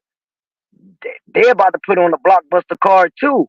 And people just got to respect it, because Al Heyman already put the footwork in already. He already got people attention when he was blowing through that money. And now, right now, he can afford to put on an eye card. All he gonna do is get a little bit of criticism. Everybody get criticism. But right now, I mean, nobody can be mad at what Turkey doing. Turkey doing the same exact thing Al Heyman doing. The same exact thing. 100%. Nothing different. 100%. You know what I'm saying? 100%. It's nothing. It's insanity to celebrate what was going on back then with the PBC, and then to turn around and look at this and turn this into some diabolical, villainous. You know what I'm saying? Unfair thing. It's the same exact. Yeah, because it ain't nothing different. Like, I don't think nobody can point at nothing different. I mean, point at what Al Heyman did and what Turkey doing right now. Like, I don't think I'm talking about. I'll tell you what. One big difference is Turkey spending his own money. Longer card. Turkey spending Saudi money. He's spending he ain't spending networks money and spending it and not getting it back to them. But you got to think about it. When Al Heyman first got into boxing, you got to think about it. Al Heyman been getting money since. He been getting money, but spending his money. He hasn't been spending his money, which ain't bad. That's cool. That's smart. You know what I mean? I believe he invested. I ain't gonna front. I truly believe that Al Heyman invested some of his money into boxing when he first started. I really do. I truly believe. I believe probably not with Turkey, but you gotta think about it. Turkey is spending the money off his profit, because what he got going on over there. Like, Turkey got business over there too. Like that, Turkey's got a budget of Saudi Arabia. Saudi Arabia is putting money behind bringing sports to Saudi Arabia. You know what I'm saying? Bringing that attraction. So they're committing a budget, right, to making that happen. But at the end of the day, they don't owe nobody, is what I'm saying. They're not in the hole with nobody. Nobody can't tell them what to do. Nobody can't kick them off of you know what I'm saying, off their platform. Nobody has no say in it, because they're moving with their own money. You know what I'm saying? They're not looking for a network deal. They're not out there trying to work it out this way and that way. He's his own financial machine. He's his own money machine that's moving forward. He doesn't need a network deal in order to facilitate fights. He doesn't need to have a distribution deal to do that. He simply just hires, spends, crazy though. Tell me if I'm lying, Clay. Tell me if I'm lying, Clay. You know what's crazy though? Like, it's starting off like that right now. Like, by the time he gets to where Al Heyman at in the game right now, he will start doing that. He will start getting into what's called. It's not going to be forever him just spending his money. This is a good start, but it's not going to end off like that. In the middle of the game, he going to start doing the same old thing that Al Heyman doing. Like, I really just don't see nothing different. And this ain't no. If anybody ever say, "Oh, Carl Brown, D-Rod, and PBC for that," no, this is real. This just makes sense. And if anybody can say that they see something different, then they should speak up, because I don't see nothing different exactly. But what you just said, Clay, my bad, about he probably is. He using his money, his own money. But it is smart what Al Heyman doing. Why keep on spending your money if you can flip, and your money still move up? Like Al Heyman is. Yeah, I'm not knocking what Al's doing, bro. I'm not knocking it, right? I'm just saying that you got that separates them as far as the difference between what they're doing. That's the only thing that separates them, really, is the fact that one is accessing their resources and what they have access to, and the other one is, going into deals and getting big amounts of money to go ahead and push it. That's all. It's the same exact thing, though. You're right. I mean, I'm not sure if it's the same exact thing because we don't know exactly what the deals are built on, but for the most part, from outside looking in, it's the same energy. Right. Like that dude Rick Glazier, he used to always be saying, I used to always be looking at that dude, Coach Malachi channel. I used to be on it, not be on it. I used to like go slide through this sometimes, and he used to always have to do Rick Glazier with it. I'm not even gonna lie. I really think that Al Heyman had cheated with his wife or something, yo. And there's no disrespect to him, but the way that dude be talking, man, he been saying this. I'm sorry, this when I had a bench on Blue channel. This when Kurt was around. I used to hear I think I'm taking it too far back with Rick about that part. But it was like this that far back. I used to hear him saying PBC going out of business. PBC is broke. Like they broke. I'm like, all these guys, like you can't make these fighters say that, oh, I'm with Al Heyman for life if something was wrong. And people forgetting that Al Heyman is not a promoter. He's an advisor. And he must be giving these dudes some good advice what to do with their money. Because they really sticking with them.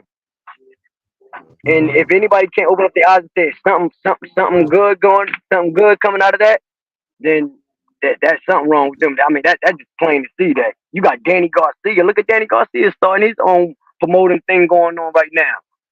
Like that's a big move. Like for PBC to be going out of business and all them years, and Danny came up in this 2024, and he put his card on with his promote. That he getting some money somewhere.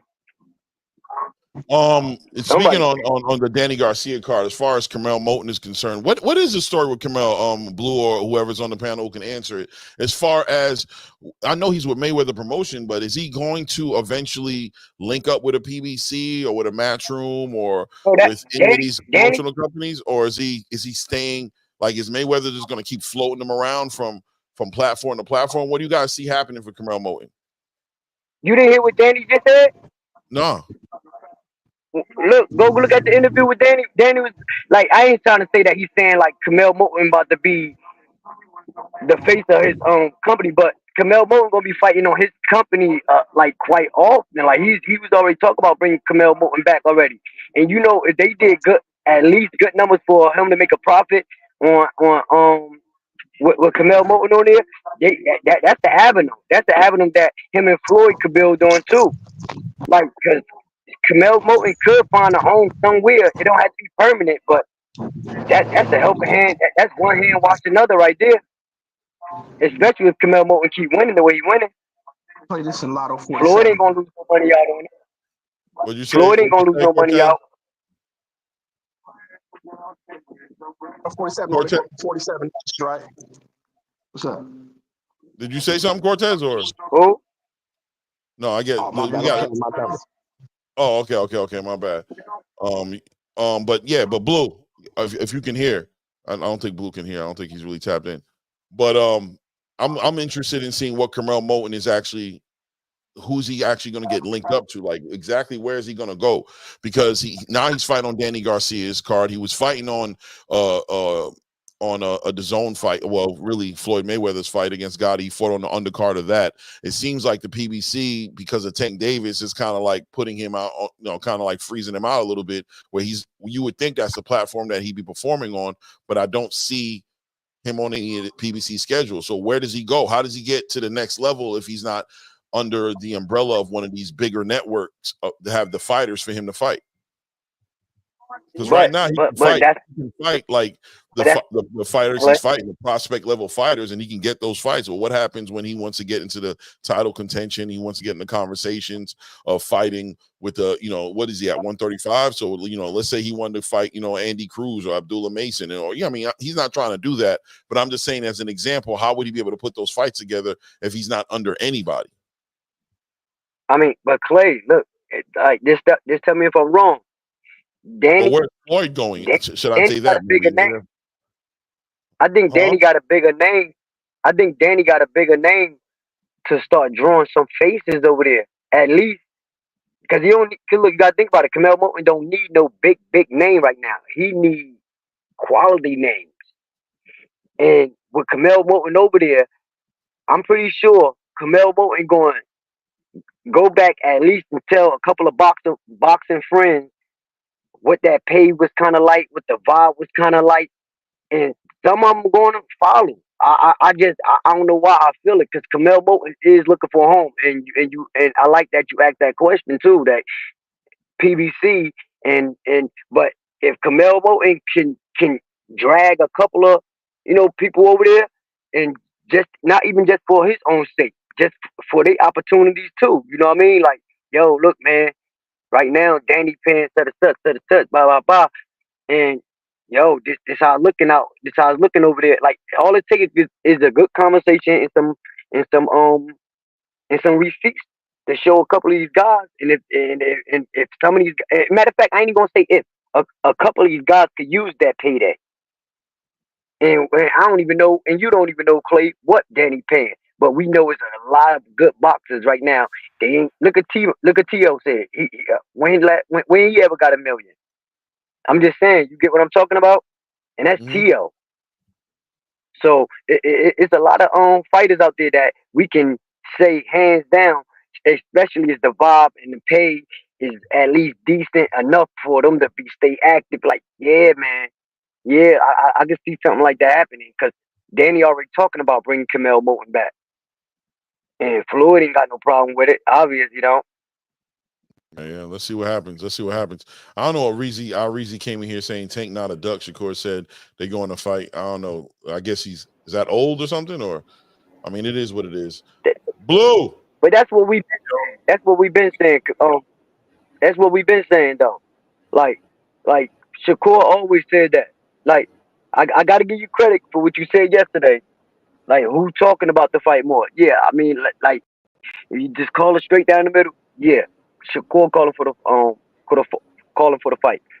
As of late, no, but he did call for the fight more. He spoke about the fight. He brought more eyes. Yeah, he spoke about it enough for everybody to know that he wants to fight. People got the point. He doesn't have to sell that no more. People know he wants to fight. At this point, it's about the fight getting made. And listen, I've already gone on record to say that I think both of those guys are on the same page about how this is going to work out, and we just not made aware of it. You feel what I mean? I'm cool with that. I'm cool with the fact that there's things going on behind the scenes that we're not available to. But when I speak on this topic, it's more so when people get upset at the fans for pushing back at fights they don't want to see. And they have the right to do that. If there's a fight that's put together that they don't want to see, they have the right to push back at it, bro. And it's not so far-fetched, and it's not a hate. It's quite the opposite, in my opinion. It's not only is it not hate, it's the opposite. It's coming from a want, not from hate. It's coming from a damn, I want to see this dude fight certain fighters. And that's what the pushback's always going to be. I don't know. It is what it is. I ain't tripping off it. But you know who I want to get a crack at? My bad. Hey, go ahead, Blue.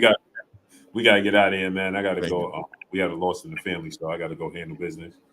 No doubt. No doubt, oh, man. Sorry to hear that, bro. Real, man.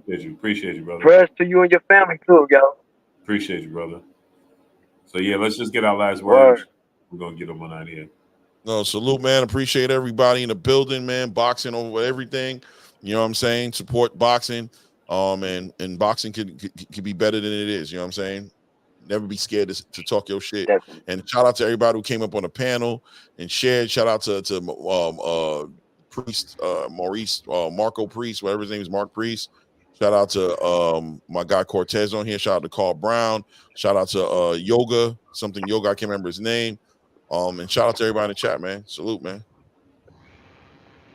Yo, all right, well, shout out to you, Blue. Shout out to you, Clay. Shout out to you, AK. Shout out to you, AK. My bad, Damien. You know what I mean? Shout out to everybody, man. And thanks again, Blue. Like, for, like I said, anytime you put that link out there and you allow guys to come on, like you added at least another voice, even if it's a repeat or whatever. the same person that coming up. You know what? You get what I'm saying. But you giving opportunities to people to speak out on things that we all love to talk about. So thanks, and I appreciate it, and I'll check y'all on the next. All right, brother Blue, praying for your family and you. Be strong. Blessings to you, Clay. You on tonight, Clay? Or you chilling? Man, I'm chilling, bro. I got the lights beaming on me, man. Okay, I see my brothers later. Blessings to you both. Blessings to you, young man that was on here. I'll see y'all tomorrow. It is what it is, man. Appreciate you, family. Yes, sir. Love. Thank you, man. Another one in the books. Peace and blessings, Queen. Uh-oh. Wrong button, Clay. Yeah, I'm about to damn. I can't get it right with glasses on. I'm like, Jesus. He said, peace and blessings, Queen. Nasty group. Oh. So what you think about today, Clay?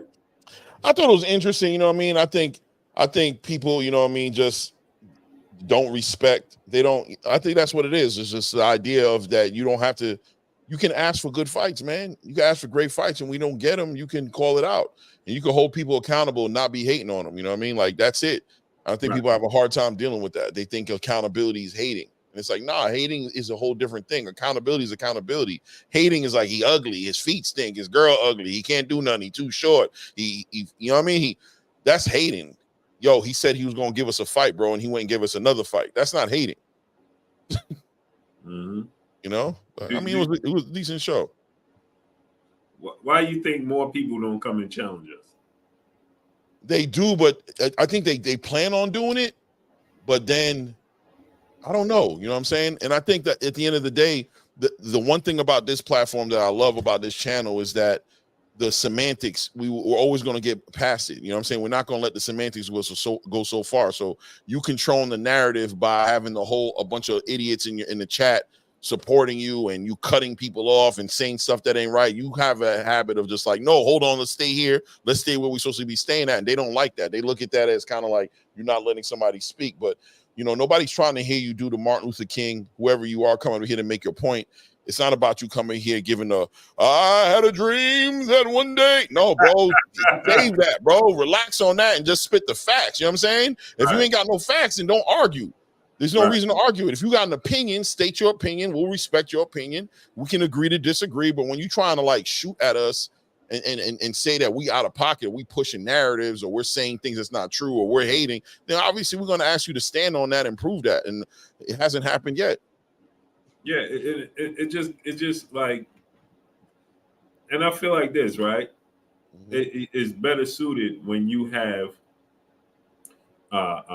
when you can push a certain narrative, right? When you, oh man, did I go out? Yeah, you're not on right now. You just came back on, then you went away.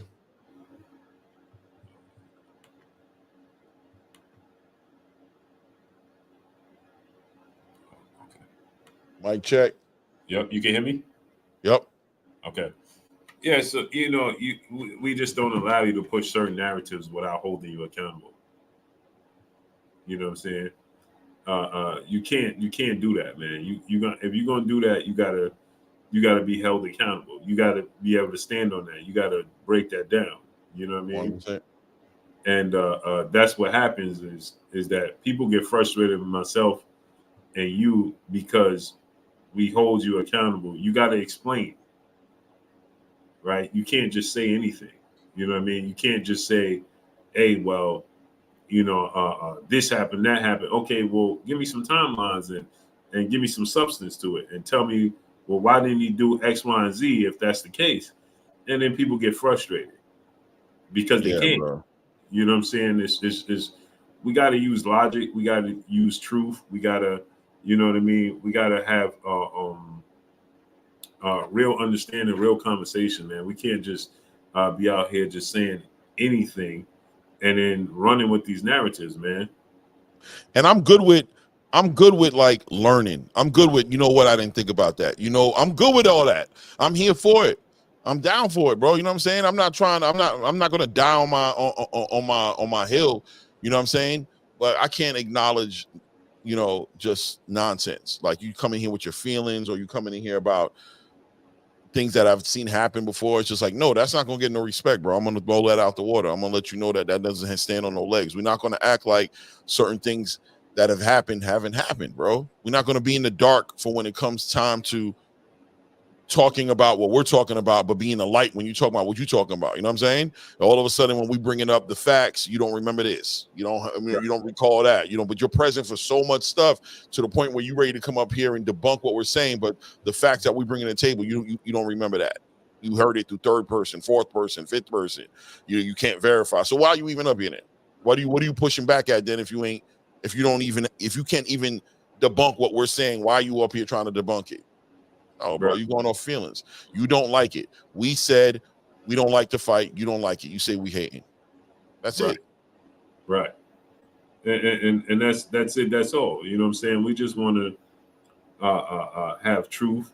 You know what I mean? We just want to get to the bottom. It doesn't, again, like I said, Clay, it doesn't matter if I'm right or wrong. If you can prove me wrong, please do. I'm here for it. I'm here for the new information, bro. Let's do it. I want to be proved wrong. I want to be proved wrong because I want to see the best fighting the best. That's it. That's all. You know what I'm saying? But let's get on out of here, Clay.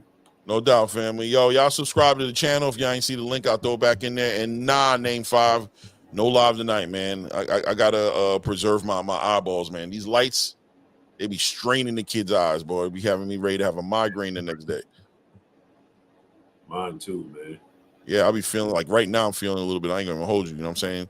I'm about to go. Yeah, I don't know. I could change my mind. What time is it? 7:18? It could happen, bro. Look out for the notification if it happens, because it's early. Maybe I might go up around 9:30. Let's see how I'm feeling. But I don't want to promise you guys nothing on right now. But look out for the notifications. Subscribe to the channel and hit the notification. You know what I'm saying? Yes, so you can get the notification if I send it out, man. By the way, I got your notification today. That was the first one I've gotten the longest time. Wow. I never get notifications. For what? For the upload earlier? Yeah, for the live. When you did the live, that was the first time I never get notifications for your live. Nasty work, Clay. I never ever get them. I was shocked to see it. I'm like, oh, it's nasty work. But yeah, man, we'll see y'all tomorrow, 3:30 p.m. Eastern Standard Time. Y'all already know what it is. It's your boy Blue Blood Sports TV. Hate, like, comment, and subscribe. If you haven't subscribed, hit the subscribe button, hit the like button, hit the bell icon to get all the new notifications. Follow me on Instagram at Blue Blood Sports TV, all one word. So what we got for y'all, we gone. Peace.